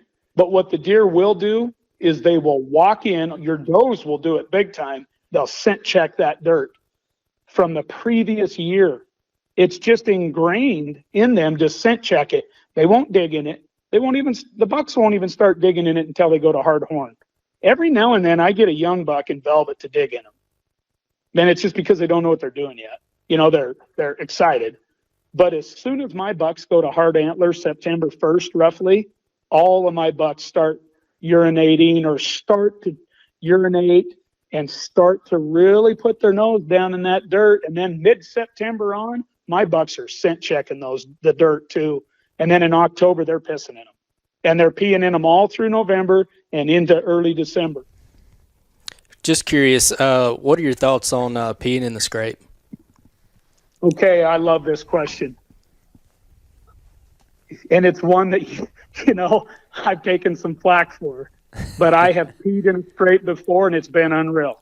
Yeah, I was going to say that's the Same here. Yeah, I think we all are we all are in we're all on the agreement. same page there. And of course, guys, and you guys, my biology background, meaning I always am inquisitive, so I look it up. Urine's pretty much urine. And after about 6 hours, urine starts breaking down with an ammonia smell. And I'm not saying you should just pee in scrapes all the time. I prefer to use the synthetic just because of the way it's performed for me forever. Have I ever peed in a scrape? Yes. Did it run my bucks off? No. Awesome. Well, and the question I had about the actual scents itself is, in the summertime, if you're making some of these scrapes in the summertime, these mock scrapes, I'm making them right now. Yeah, yep. So I'm guessing you're not using, a lot of people when they hear deer urine, the guys automatically think of high testosterone buck urine and also doe and estrus. But you're just using regular buck and doe urine, synthetic urine, correct? I'm using this will blow your mind too. It's different than anybody else. I use my synthetic estrus, I use my synthetic rut, I use my rut, and I use my pre-post. And why do I do that in a mock? Because I want it to have residual smells of deer from the last year's rut. So do you dilute those at all? What? Do you dilute the like the testosterone ones or the rut ones? No, not at all. I want that scent. I'm a trapper, so I want that actual stronger scent to get way out into the woods on a mock scrape. So it'll pick deer up a mile away. Troy, I apologize for keep interrupting. Again, we're all excited over here. If we were on a video chat, you see us squirming around, like making hand motions and stuff, and like fist bumping from these topics. But one thing that you said very early on when you were talking about setting up a mock scrape is you picked out the tree first that you want to put your stand in, and that is something that's very interesting because I don't think a lot of people think about that. No, I don't. So explain that kind of mindset. You're trying to find that perfect area that's flat enough that the bucks are going to use this scrape, but you're also looking for the perfect setup for a stand, correct? Yeah, and I also want to be careful with the word flat. My flat is not flat to you guys. Mm-hmm. Think about really steep mountains, guys. Oh, yeah. My flat might be an 8 or 10% grade or 20% grade. Mm-hmm. I'm not always on the flat, and I don't want to be misconceived. I've got to be very specific here. But yes, I'm looking for basically a relief for the deer, a little bit of a relief because my ground is so steep that when our deer are walking across steep ground, they don't stand on it very long. They like to walk across it. So I like to give them a spot where they can come in, relax a little bit, not be side hilling, and I give them that. So yeah, my flat is flat, but it's not. I rarely get on some of my flats are flat out just perfect flat, but very few. But back to your question, you wanted okay. You're talking about the tree. The number one goal is to kill the biggest deer you're trying to hunt in there, right? The number one goal is to kill and to get it done. That tree has to be the perfect location. It's definitely not going to be always the prettiest tree. But that location has to be perfect for the thermals, the prevailing wind, how you're going to get into that standing out. And I've got spots where I have to come up the mountain early in the morning because it's a downhill thermal. And if I hunt it in the afternoon, I got to come in from the top because it's an uphill thermal. So my entrance and exit is also dictated by daily thermals and when I get into my tree stand. If I can only hunt after work, then my entrance is going to be different than maybe when I go in on an all-day hunt. But back to the tree. The tree is everything.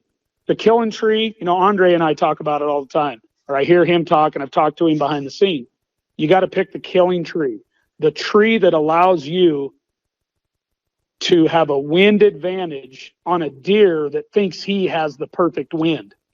Think about that for a second. And that's spot on. And I know you've talked about off winds and setting up where that buck, he feels like he's completely, protected with that wind, but you're just off enough from the trail he's coming down that truly, you're playing, I guess the risk game of a wind swirling, but you're playing in a position that he has 100% confidence that he's coming up to that scrape and he has the full advantage from any predators.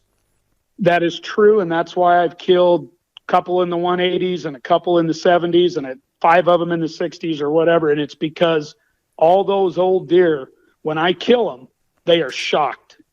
They're completely shocked, caught by surprise. They have no clue.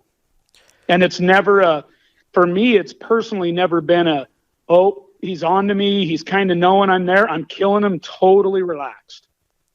So let's talk about the setup itself. So you talked about the tree that you're getting in. You're picking that tree before you put the mock scrape out. You're setting up, I'm guessing you're setting up that tree and the mock scrape for that prevailing winds. But what is that killable spot? I mean, I know you've talked about having some kind of terrain feature behind you so he's not going to circle below you. But what does that look like to you? What kind of position does it mean to be in the stand and know that he's going to be coming in with the wind in his face or quartering to maybe 45-degree angle, but you're just off enough wind where he can't get behind you and smell you? So I'm hunting that wind edge, and I'm just off of his nose. Literally, he doesn't pick me up. And I've got those winds deciphered. And there's some days, because I know usually the area he likes to bed in, there's just some days I will not go hunting because I'm not going to ruin my spot. But there's usually about a 75% chance of the different wind mixes that I can hunt him on. And that's what I like. I like to set up a stand to where 70 to 75% of the winds that I normally get are going to work. So I always keep that in mind. So this setup, first thing I do, the great thing about a scrape too, you guys, is you've got that out in front of you, 20, 25 yards, whatever you want to set it up, working for you 24/7, 365 days a year. That thing is doing work for you. I mean, deer start overtaking it, and it's just incredible. When you start getting, most of my stands have 7 or 8 bucks on them, and they're traveling. And most of my stands only have 7 or 8 does at the most. And sometimes it's only 3 or 4 does because I'm in the big woods. Sometimes it's only $5, but they're all wanting to check it because, like we talked about at the very start of this episode, there's some competition to procreate, So anyway, back to, you got your scrape just working for you, like literally the best cover scent in the world out there, and the best distraction to a big buck is that scrape and does using it. So that's wonderful. That's working for you. That tree, for me, usually ends up on the edge of a big drop off. Usually I'm just up off of a real steep bank off of a ridge, and I'm just popping up on a little bit of a flat, and I'm up a tree. And it's positioned usually east or somewhere east or northeast or southeast of where my scrape will be, because 70% of my winds are out of the west and the southwest. But I also set it up for a north wind too, so I can still hunt a north wind. So sometimes I'll bend out there to the east a little more, southeast. And it all depends on what the mountain is giving me at that specific location. Almost every one of my stands right now in the mountains, and I've got stand sites on scrapes that are all over. Almost every one of them has that wind barrier. Sometimes I get really fortunate and get into a spot, and the wind pushes through the mountainside, and literally I have a built-in wind barrier because of the terrain of the mountain. But that doesn't happen very often. So usually what I have is that big drop-off or a bluff. I'll go back to, sometimes I use a nasty, you guys know what blowdowns are, right? Where trees are just blowed down everywhere. Yes, I love to be tucked right back against a nasty thicket of blowdowns down a steep hillside. The deer never walk up through that. So the wind's blowing for those bucks to come in, check the scrape, and my scent's literally missing them by 20 to 30 yards on all their approaches. With these bluffs, are you experiencing any pull back, like once it goes over the bluff, it pulling back up, the ridge up to where you're at? And when I say bluff, guys, it's more of a ravine, more of a draw. Okay. Off the ridges.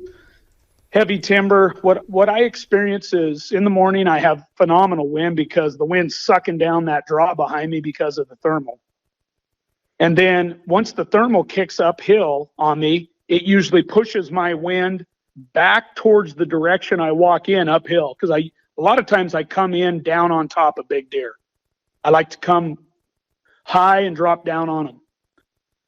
And then during the middle of the day, the thermal pushes up kind of back towards where I walked in. And then the prevailing is usually always about a 45 on me, but still giving a buck what he needs to come in on a 45, or sometimes perfect for him. And I'm just missing him. And then in the evening, my wind a lot will switch and it'll go back down that big draw like a vacuum because of the thermals.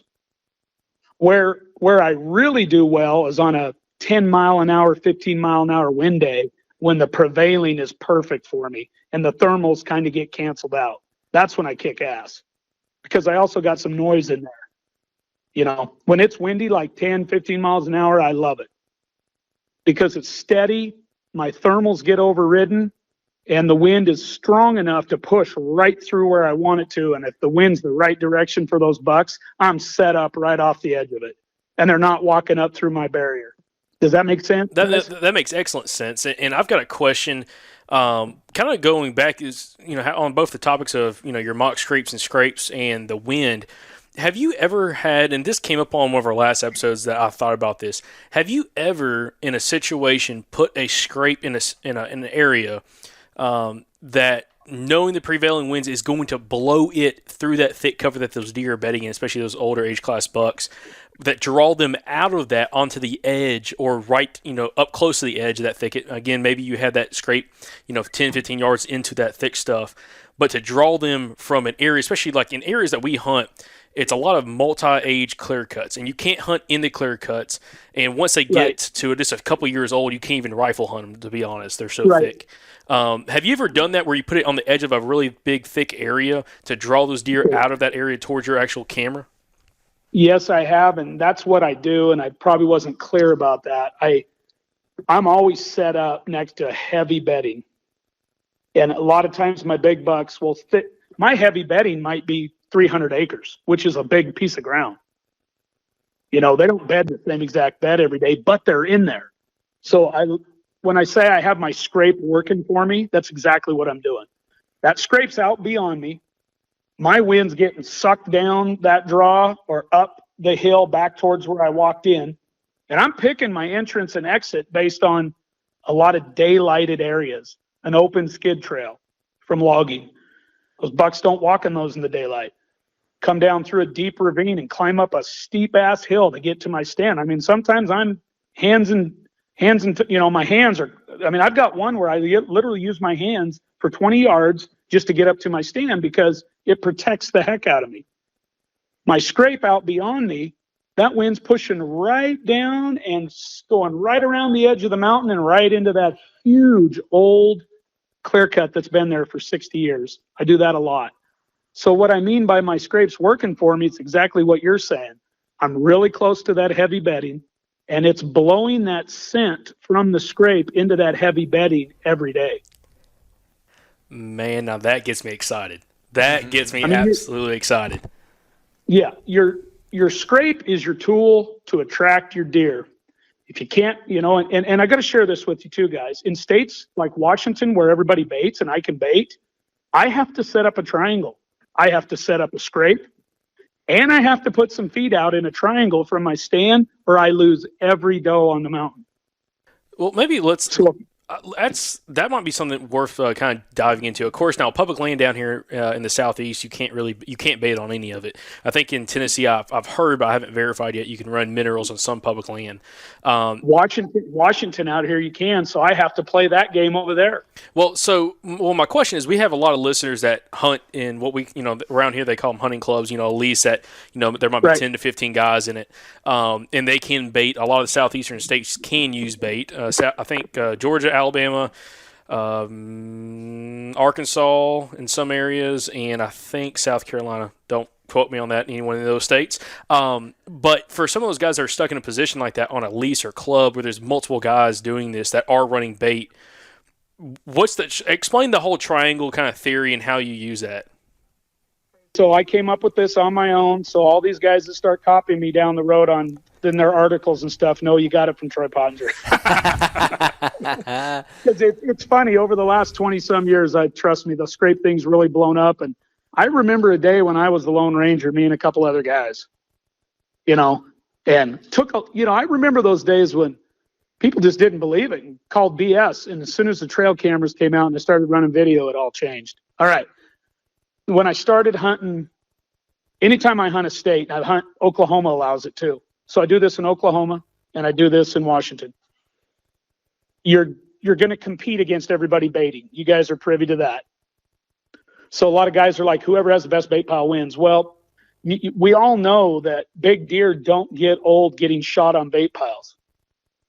So what happens in the ground that I hunt deer, like in Oklahoma or where I hunt in Eastern Washington, is I have to still put some feed out to keep my does around, but I build a triangle, 90-degree angles off of my stand site. My scrape goes out to 20, 25 yards away. My feed goes 20 to 40 yards away from my scrape, away just to keep does there, keep them around. I got to keep my does from leaving and not even coming back.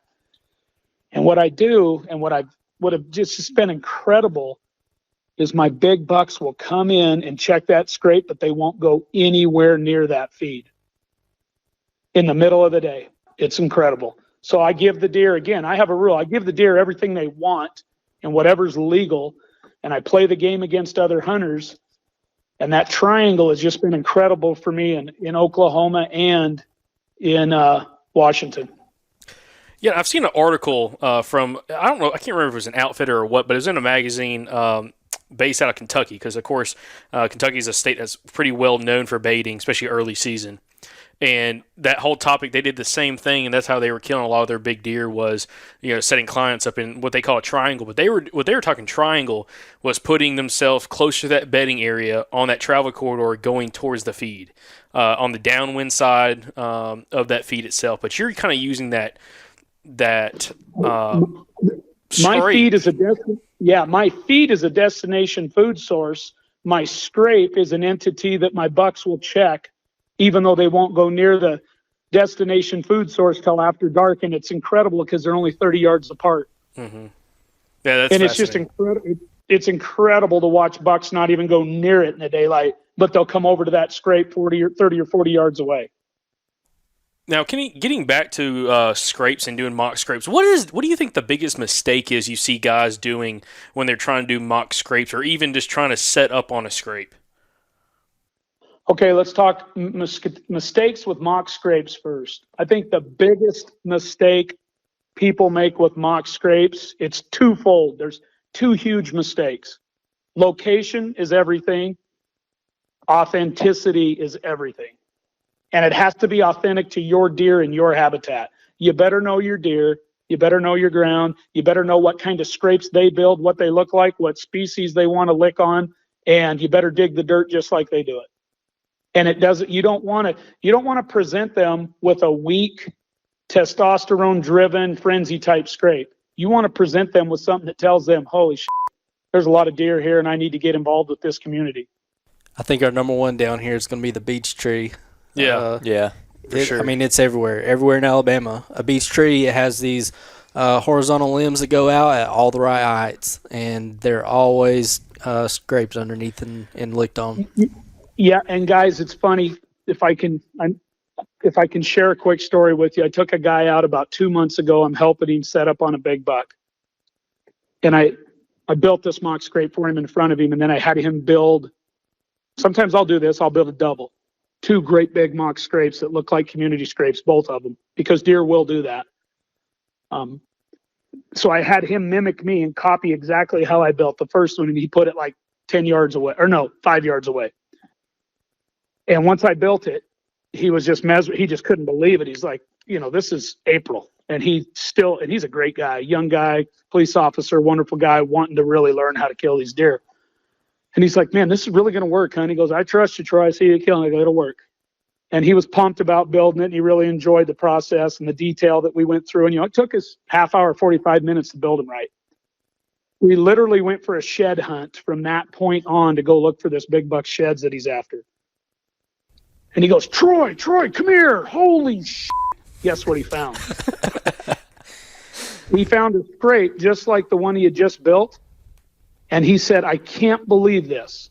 I have walked this mountain my whole life, but I've never known what to look for. And I've walked by this. And he said, after you showed me how to build it, I recognized it immediately.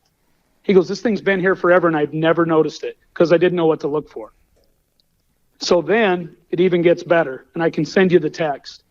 3 or 4 days later, or 5 days later maybe, he goes and checks his camera. This is back in April, guys.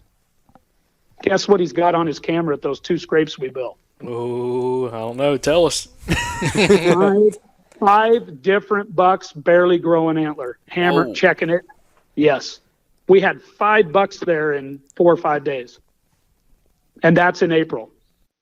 And then he just, he's just like, I can't believe this. He goes, I can't. And it's simple deer biology. It is. I mean, they cannot say no to scrapes. It's ingrained. We started this podcast. You guys asked me, deer. Yes, they are. Whitetails are whitetails. If you give them everything they want, that they really like in their region, so you guys are going to have to really dive in deep to your bucks and really get to know them, your big deer, and let your trail cameras tell you. So I run 30 seconds of video on every scrape. Tells you way more about a deer than pictures do. And I always run 3 cameras on all my big deer. So I have one spy high, real high, overlooking the whole scenario.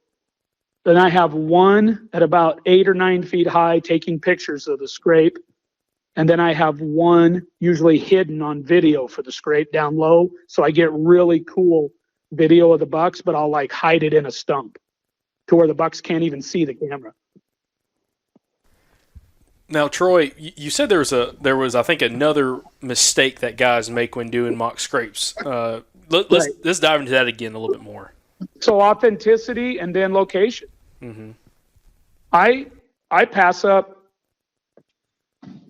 I think I don't really know the numbers, but I bet I see when I'm shed hunting every year, 50 to 100 scrapes per every shed hunt, because I usually go all day and I'll walk 12 to 15 miles.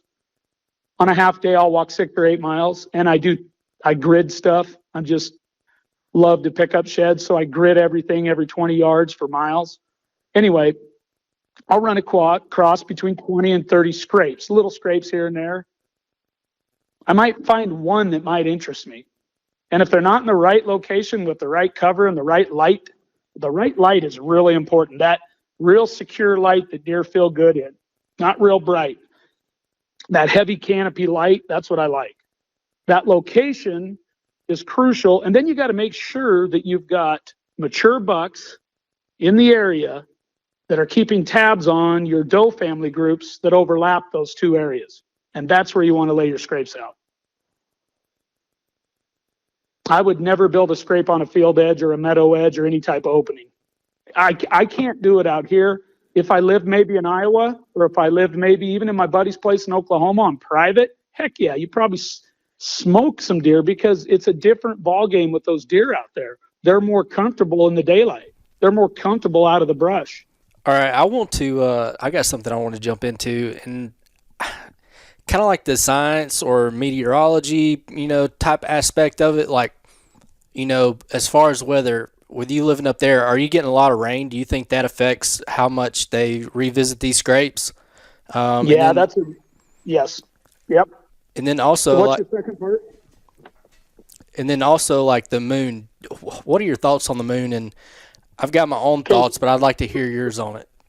Okay, so what I've done I'll start with the moon. I'll work backwards, and then we'll touch on the rain.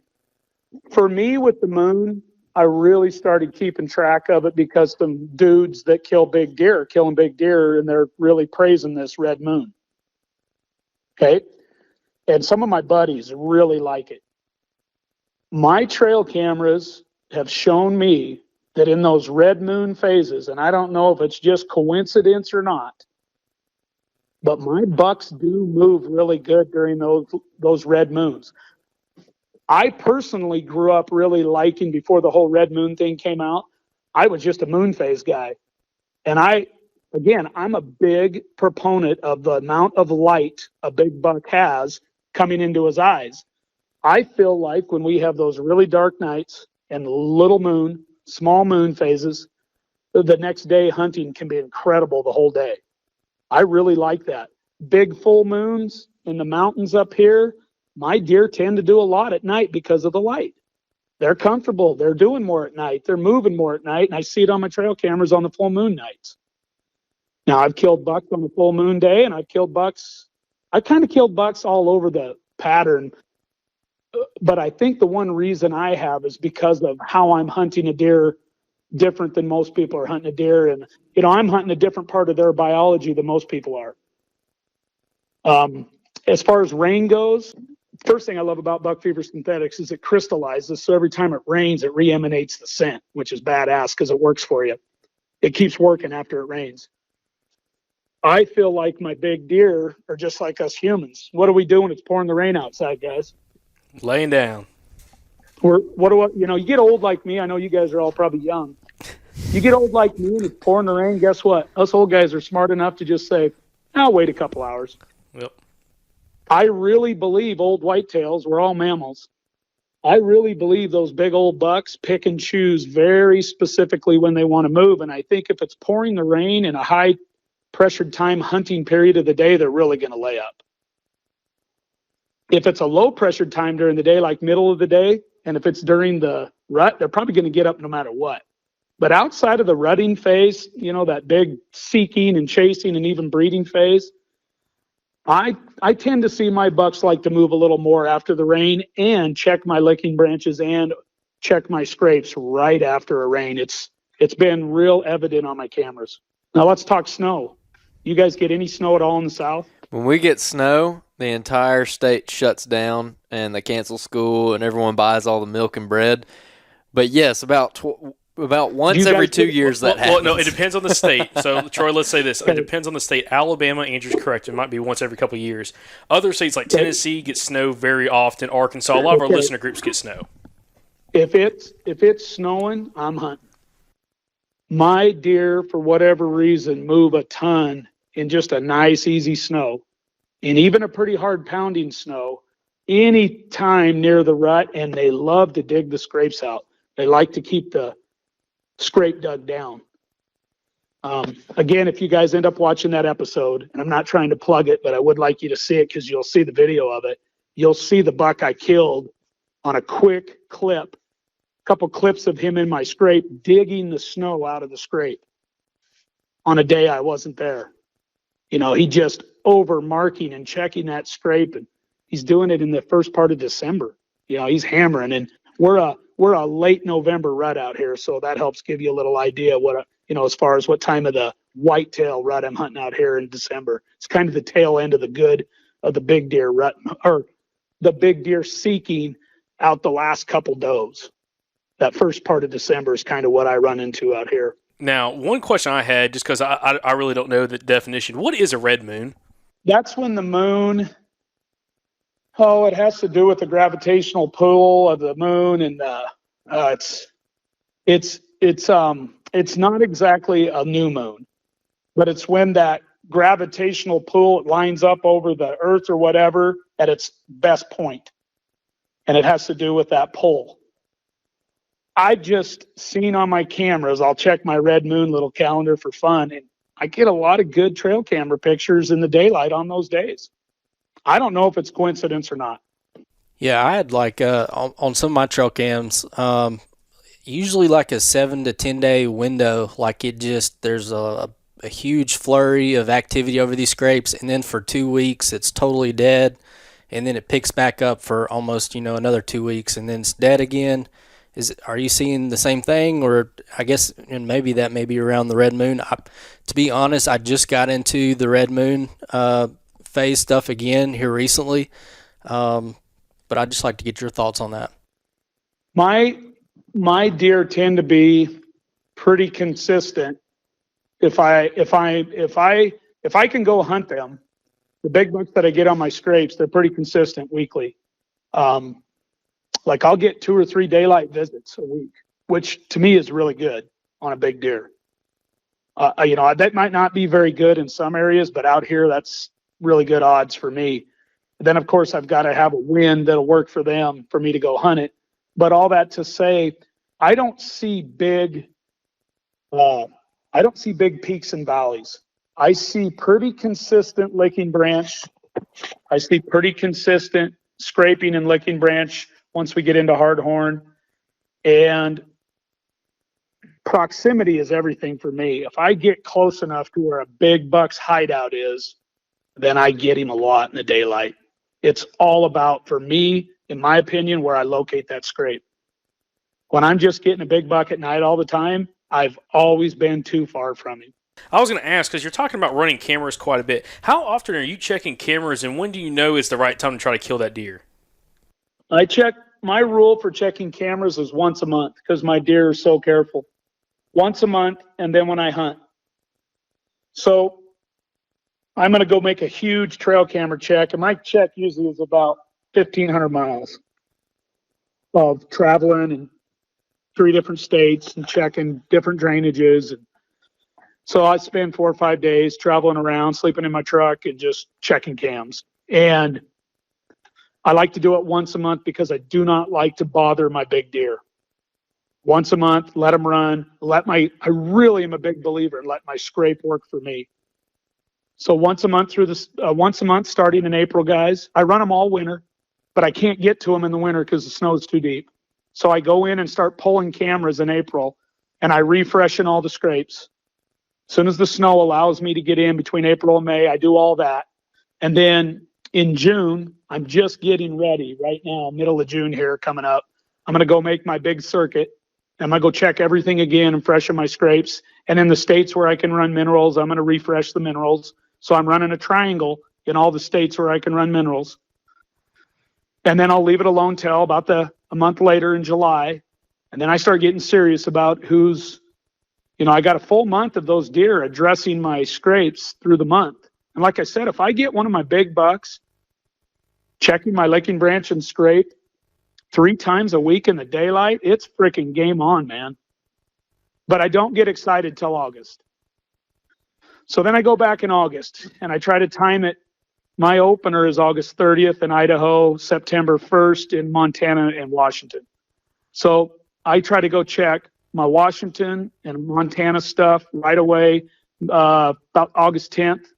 And then I get my Idaho stuff finished up by about the 15th.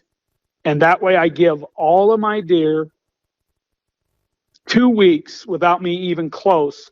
But I'm also close enough to the opener that they're probably still going to hold to that pattern. And then it's all about my work schedule and when I can get up and hunt. And understand too, guys, I'm not hunting out my back door. I mean, yeah, I have 1 or 2 stands close to home. People ask me where I hunt. I hunt wherever the biggest deer I can find is in about 1,000-mile circle.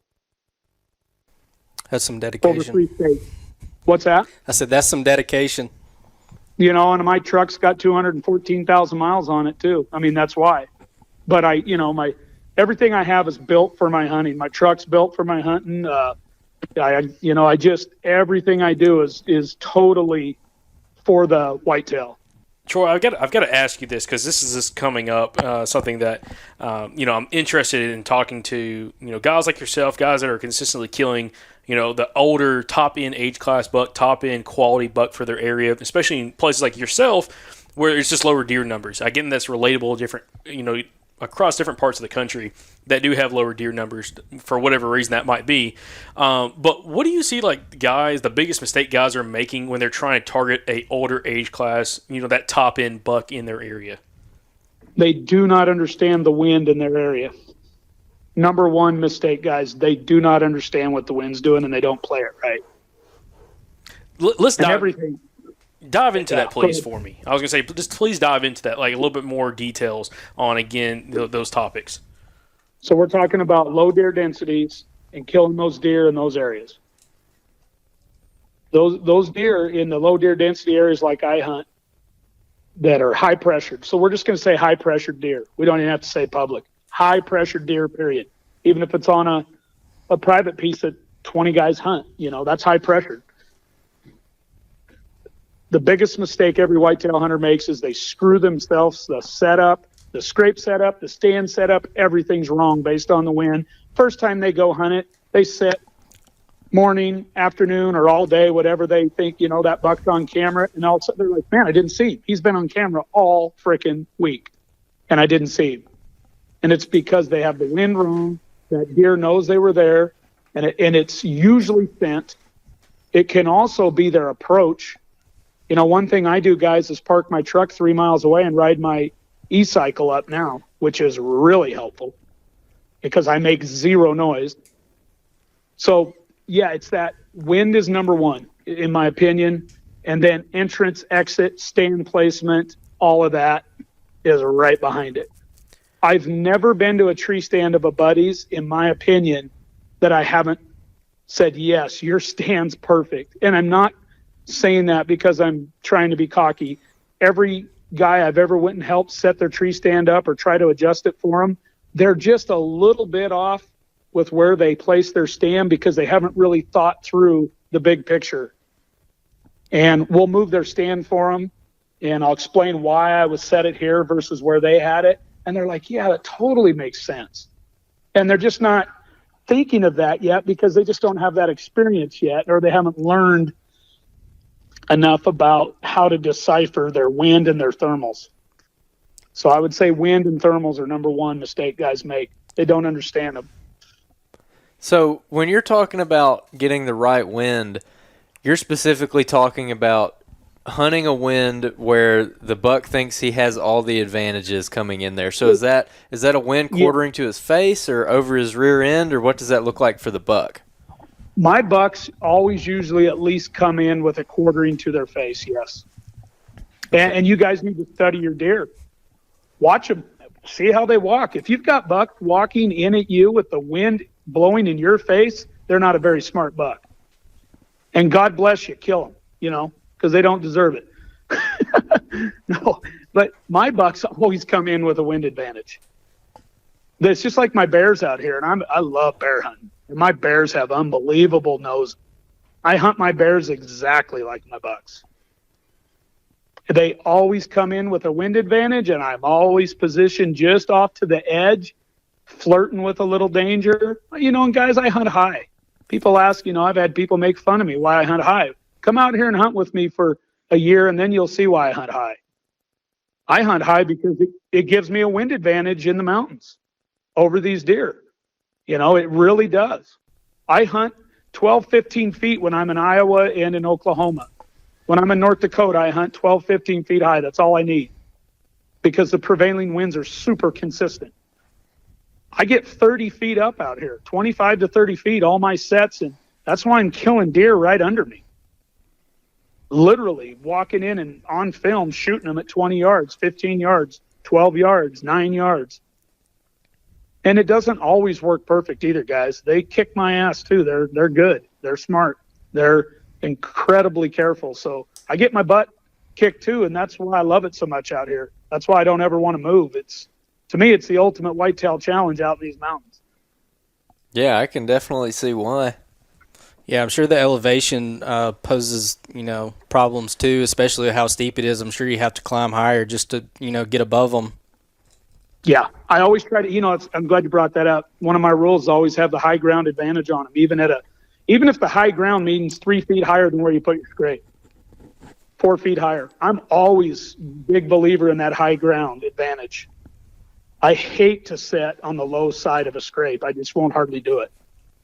I've got one tree stand that works for it because of the way the wind banks off a ridge. It's the only tree stand I have in the mountains that works that's below the scrape, and as far as the scrape's a little bit up in elevation. Everything else I have set up, I'm on the high ground. So when you're going up in the morning and you're setting up above the scrape and the thermals are pulling down, right. You're having to walk past the right. You're having to walk past the scrape. Are you? No, I come in from that vacuum like draw or big drop off. I literally walk through those vacuums. I call them a vacuum because those big ravines suck the air down. Right. And I literally, guys, picture this, climb down into a ravine, 30, 40 yards, straight up 30 or 40 yards. And we're talking steep with timber everywhere and blowdowns. So a lot of times I go in the summer and clean those trails out so I can get in and out quiet. I have to. And then I pop up on a little bit of a flat, guys, or sort of a flat, jump in my stand, climb up in my stand, and boom, my scrape's out beyond me, out west of me or southwest of me. So I never cross a scrape ever. Never cross where the deer are going to walk. Yeah, I was going to say that's going to be relatable for anyone in the southeast, especially like in flatland, using like a creek to your advantage. Yeah, especially there like you go. Like a deep creek or river, and putting that to your back and like coming in by boat access. And I should have added that in. All my draws behind me usually have water running down, which I like that noise. I really like to have that noise of the creek. Now, when it comes to access again, what do you think like the biggest issue is for guys, especially maybe less experienced guys, trying to focus on a mature animal? What are some of the biggest mistakes you see guys do on access? Because I know I'm guilty of a ton of them. Just getting lazy and not, overthinking or not thinking enough about entrance and exit routes. But what's the biggest issue you see with guys doing that? Guys get way too close when they get out of the rig. They make way too much noise. I'm older than most guys, and I'll walk way farther than most guys will, or ride my bike now farther if I can ride my bike in. If I have a trail doable, I'll ride my bike now. But I've spent a lot of years, you guys, walking 2 and 3 miles the hard way in to get to a stand, and those deer never knew I was coming in because I walked around the backside of the mountain, or I took the long way in because the thermals in the morning are straight downhill versus taking the easy walk in on a nice logging road. I took the one 400 yards below and climbed, stop, strip down, spray down, get clean, then climb my 300 yards straight up, jump my stand. Stuff like that is just, to me, going the extra mile to guarantee that I'm not laying out a big scent cone. And I spray down with Vanishing Hunter too, which really helps. You can't minimize all your scent, you can't eliminate all your scent, but you can minimize your scent to a point where animals think you were there a day earlier or you're 500 yards away instead of being right on top of them. Animals have to be able to process that. White-tailed deer, they have to know if a human's either 20 yards from them or a mile away, because if they weren't able to differentiate that through scent molecules, they would jump out of their skin every time they smelt a coyote or a human or a bull or a bear or a wolf out here or a mountain lion. Our deer are always processing how close a predator is. So what happens to me, because I'm so meticulous with my clothes, I only hang my clothes outside. I will not put them in a tote to get wet or damp. I hang them outside year round. When I'm up in the mountains hunting, they hang in a tree. I sleep in my pickup a lot of nights so that I'm not driving into a drainage. And then I just hang all my clothes outside all night. And I'll get out in the bitter cold, and I don't care if it's cold. As long as it's not raining on them, I'll put them on cold, but they're so clean. And then I spray down. So I'm always trying to knock my scent molecular cone down to a point where even if a deer does get downwind of me, he thinks there's enough scent molecules there that he thinks, there might have been a human here, but it was probably a day ago, or he's 500 yards away, not on top of me. And I see that a lot with my bucks. Every now and then they'll cross or come in at an angle where I'm like, oh, my wind's almost right there, and they just don't blow out on me. I've seen them pick their head up every now and then, look around a little, then they just come right in. And I really truly believe it's because they might have got a hint of me, but it's not a threat to them. Now, if I just walk in and I'm sweating and I'm not taking care of my clothing and I'm not minimizing my scent profile, then I think they blow out before they even get near me. Something I think that, you've mentioned, but I could still see people, just letting it, go right over their head, was the fact of where you're accessing up and down the draw, keeping your thermals tight to that one little spot, where the water's running down. I think if we could, and I've been guilty of it plenty of times, I'll go in and I'll try to side hill all the way around to my spot, instead of coming in from a different direction and just shooting straight up, to the stand spot. It's much better to take the harder route in if it protects your scent. It's much better. And don't be afraid to stop back a couple hundred yards and air out a little bit before you get in close. And again, I spray down. I mean, my son's been doing it with me for years. It'll be 10 degrees out, and it doesn't matter. If we break a sweat, we have a rule. We break a sweat, we get within a quarter mile of our stand, we strip down, spray down, air out, always pack extra undergarments, meaning, your base layers. I don't mean strip down, totally strip down, but down to your skivvies. And then we'll throw on fresh base layers and go sit in that stand all day. And it's badass because, one, you're clean. You throw the clothes that your base layers that you walked in with in a plastic bag and tie them up inside your backpack. You're super clean. You're super dry. You never get cold because you're dry. We do that a lot. Anytime we break a sweat, that's our rule. And I think we've had other guys on that had very similar mindsets to that. Not necessarily you hear scent control gets thrown out there so much this day and age, and there's so much marketing behind it on completely eliminating your scent. But the way you're looking at it is a very smart way. And we've met other guys, Richard Fott and a few other guys we've talked to in the past. He's from Eastern Arkansas, hunts a lot of public land, and it's just about it's about minimizing your scent cone to the fact that, like you said, it's changing hopefully that deer's perspective from instead of you being, it smells like you're 20 yards away from, maybe it's 500 yards. It's just less scent molecules getting to that animal, and that's a smart way to think about it. It is simple. It's simple science. Mm-hmm. Real quick, I share this at all my seminars. You and I walk through the woods, we're shed hunting. We come across a skunk that's 20 yards from us. What's the scent going to be like? Dangerous. Yeah. Mm-hmm. Okay, we're shed hunting. We come across a skunk that walked through there a day ago.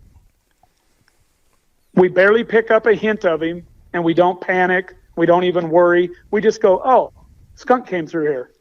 Mm-hmm. That's exactly how deer react to it, too. And people will say, well, how do you know that? And I say, well, think about this. If a mountain lion's hunting you and a wolf is hunting you pretty much every week of the month, wouldn't you be able to differentiate whether or not that animal's right on your ass or a long ways away and react accordingly? That's how they treat us humans. Yeah, and again, it just makes sense. It really does. I think, there's a lot of people on both sides of the aisle that, get upset when you talk about scent control. You got the guys that, it's like, oh, just use the wind, just, 100% use the wind and do that kind of thing. And then you have, and again, scent control is not the right term. It should be more like scent management, to be honest. I've always called it scent minimization. That's all you can do. Yep. And minimize it. Yep. And then you got guys on the other side of the aisle who, 100% believes in whatever they're using and 100% believes that they're eliminating all their scent molecules, which just isn't. I'm not gonna say it's not possible. Yeah, it's not really possible. Not to piss anybody off. You'd have to hunt in a condom. and guys, you couldn't breathe. Yep, exactly. You wouldn't be able to breathe. One of the biggest mistakes guys make is their bad breath. That Vanishing Hunter that I use is one of the only, and I've used it for almost 25 years, that is from Buck Fever Synthetics. It's one of the only scent minimizing sprays that you can use as a mouthwash. FDA approved. It's the only scent spray that you can open the lid to and you can't smell it. If you open the lid to any other scent spray on the market, I dare all of you to try it. You'll smell every one of them. They'll have a scent to them, even though they're scent eliminators. They still smell. The reason I use the Vanishing Hunter is you can spray it on cat litter and it takes the scent away. Yeah, that's pretty cool. I mean, and again, it comes down to hunters' perspectives of doing every little bit just to give them, if it gives you a 5% chance, better chance of, fooling that deer's nose. That right there, I know for a fact, allowed me to kill 160 class deer one year. Mm-hmm. I know for a fact it helped me once. And to me, that 160 class buck that's on my wall that I have 2 sets of sheds off of and that I knew for 3 years, that means a lot to me. And he totally came in on me directly downwind where he wasn't supposed to. And we all know it's going to happen. Every now and then it's going to happen. And guess what? The wind for him was terrible. It was great for me. He just, for whatever reason that day, circled in with a piss poor wind, but he came in downwind of me. He wasn't even using the wind that was best for him when he came off the mountain. He just did a big loop. He J-hooked around, and he got in behind me, and all he did was picked his head up, looked for 1 second, and I was like, oh, it's over.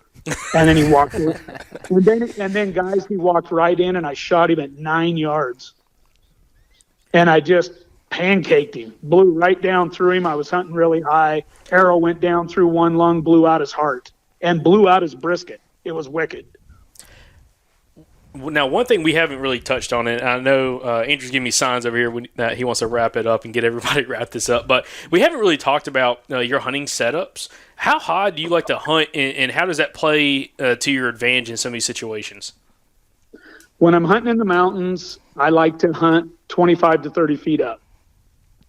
When I'm hunting in the flat country, Montana, river bottoms, Oklahoma, Iowa, North Dakota, I usually hunt 15 to 20 feet up because I get a lot better prevailing wind out there. Interesting. Well, I know down here in the Southeast, there's a lot of old timers that use climbing tree stands, and they love to talk about getting 30 plus feet in some of these areas where either the wind's swirling or just you don't have as much of an advantage. If you don't have an advantage, the rule is go high. I've just always, I'll tell you what, one time I hunted in Iowa and I dropped down into a big ravine where I thought this big buck was living. And I did go up about 25 to 30 feet because I got down on that edge and it was steep and I knew I had to get up higher. So yes, absolutely. When you got to go high, you should go high. When you're out on a nice flat and the wind's just working for you, then I don't think you need to go quite as high. I really care about, I like to get up high too. I mean, the truth is they don't see you quite as easy when you're higher. It does create a different shot angle, but I've shot so many deer at 25 to 30 feet that it's just second nature for me. But I am aiming in different spots than maybe what you would aim if you were hunting 15 or 20. That's a good point. That's a really good point. It's all about shot angles, and that's an excellent point. Talking about your shot angle changes when you get that high, and that's probably one of the biggest downside. You hear a lot of guys, especially talking southeast here. There's a lot of guys that love. I'm telling you, a lot of guys love to climb as high as possible in a climber because we had the loblolly pines and longleaf pines, and I mean some of the big ones you can go as high as you know. This is where telephone poles come from. Yeah, you get as high as physically possible, which is a little sketchy to me. And that's what I'm hunting out here, guys. I'm hunting trees. Some of them are 150 feet tall. Mm-hmm. And it's like that perspective. It just is a different mindset to be able to execute that shot. And I'm guessing in a situation like that, you have a smaller shot angle for what you're trying to hit. So you really have to be dialed on. You have to be dialed, and one thing that I'm very proud of the fact is I don't get nervous at all. I don't get rattled. I just get into a zone, and it's kill time, and it's a focus. And I think a lot of it comes from my days of playing football. I was a running back. I got the ball all the time, and I had to always be calm before the ball was snapped. And I feel like it's carried over to me as a whitetail hunter, and I've been doing it a long time and have killed a lot of deer, which really helps because you just get better and better. But I just never allow an adrenaline rush to bother, or I don't even allow it to happen. I just see what I want to kill, and when I see it's the one I want to kill, and it's a buck I know, it's just all about getting in the zone, taking one quiet, deep breath, and then I'm just kill mode. Everything around me stops. And everything slows way down for me, and it's like autopilot. Mm-hmm. But I also believe that's from a lot of years of doing it. Well, to kind of wrap us up, I know we've taken up a lot of your time this evening, and we really appreciate it, Troy. You've been fantastic to talk to, and I'm glad we were able to dive, really deep on some of these topics, and hopefully, I'm sure the listeners are absolutely going to get a lot out of this, and hopefully, we'll have a lot of people write in like we normally do, especially when we have guys of kind of your quality come on the show to really share with us just your personal experiences, which is so invaluable. But the last thing I'd like to ask you, and then I'll turn it back over to Michael and Andrew, is what if you could sum up this whole episode from what we've talked about, which we're going on 2 hours now, or just over 2 hours. What would be like your last tip you'd give to the listeners of something that would help them this fall, get on and locate and kill a mature buck? if you want to locate and you want to kill a mature buck, you're going to have to be your best. Do not cut any corners. Pay extreme attention to your details. Be passionate about what you're doing. Never allow yourself to get down or bummed out about something that doesn't go right. I mean, just keep chopping wood. And the bottom line is you got to be intelligent about your approach. Every factor counts on a big deer, on a mature deer. You're going to get away with stuff on younger deer. You're not going to get away with it on an old savvy buck that's been beating the public land or the pressured private land hunters. You got to basically not make many mistakes. And also during the season, don't be afraid to be aggressive, to make changes, to move on a deer. But also, if he's doing what you want him to do, be patient and let him make his mistake if you find a chink in his armor.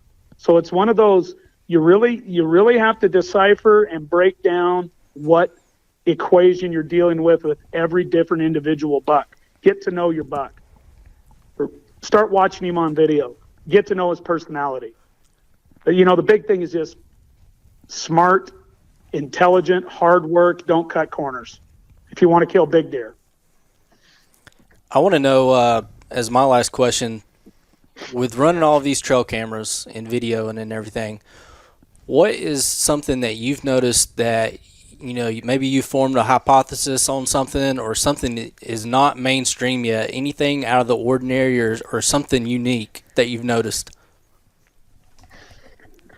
Well, I truly believe some of my scent stuff has become mainstream because of just it's got out there in the last decade. So right now, I still think this is not mainstream.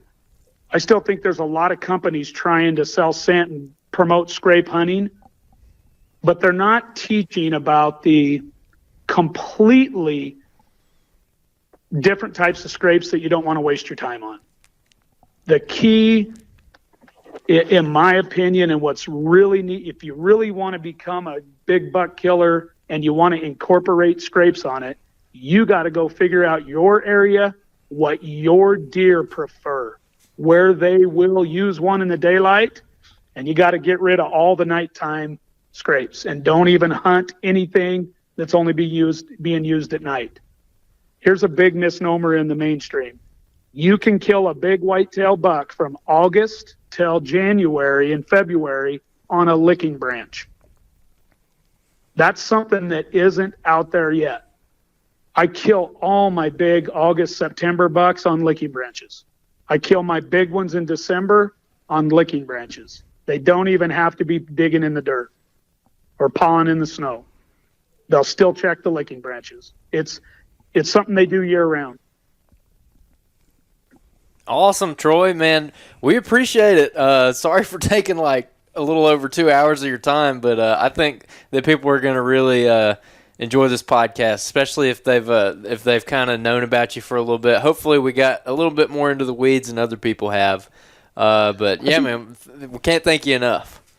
Well, I appreciate it, guys. If you don't mind, can I just get a couple shout outs? Absolutely. I really like to help people. I genuinely do. It's, 25 years of being a teacher.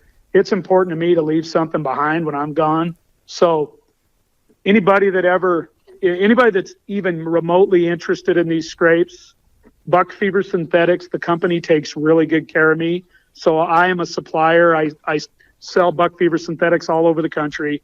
One thing I offer anybody, if you buy it from me, first of all, you get my show prices, which are really good. And I really thank Buck Fever because they take good care of me because I feel like I take good care of them and killed the big deer for them. But my point is, anybody that wants some Buck Fever Synthetics, not only do you get the product from me, you get a phone call. You can talk to me anytime. I will never turn away anyone that calls me that's using my product, and I'll help you every way I can verbally over the phone with your setups. So that's something I really enjoy, helping people. And then, of course, I have deep ties with the Lone Wolf Custom Gear guys, the DiAquisto family, Andre and Cody. I film for Whitetail Addictions TV. My son and I do. So, hey, if you're out there right now, watch my son and I kill a couple of these mountain bucks over these big scrapes. Literally, it's being aired today on Lone Wolf Custom Gear YouTube. And then last, anybody that just wants to chat with me, talk hunting on social media, Troy Pottinger on Facebook, and then Mountain Man _33 on Instagram.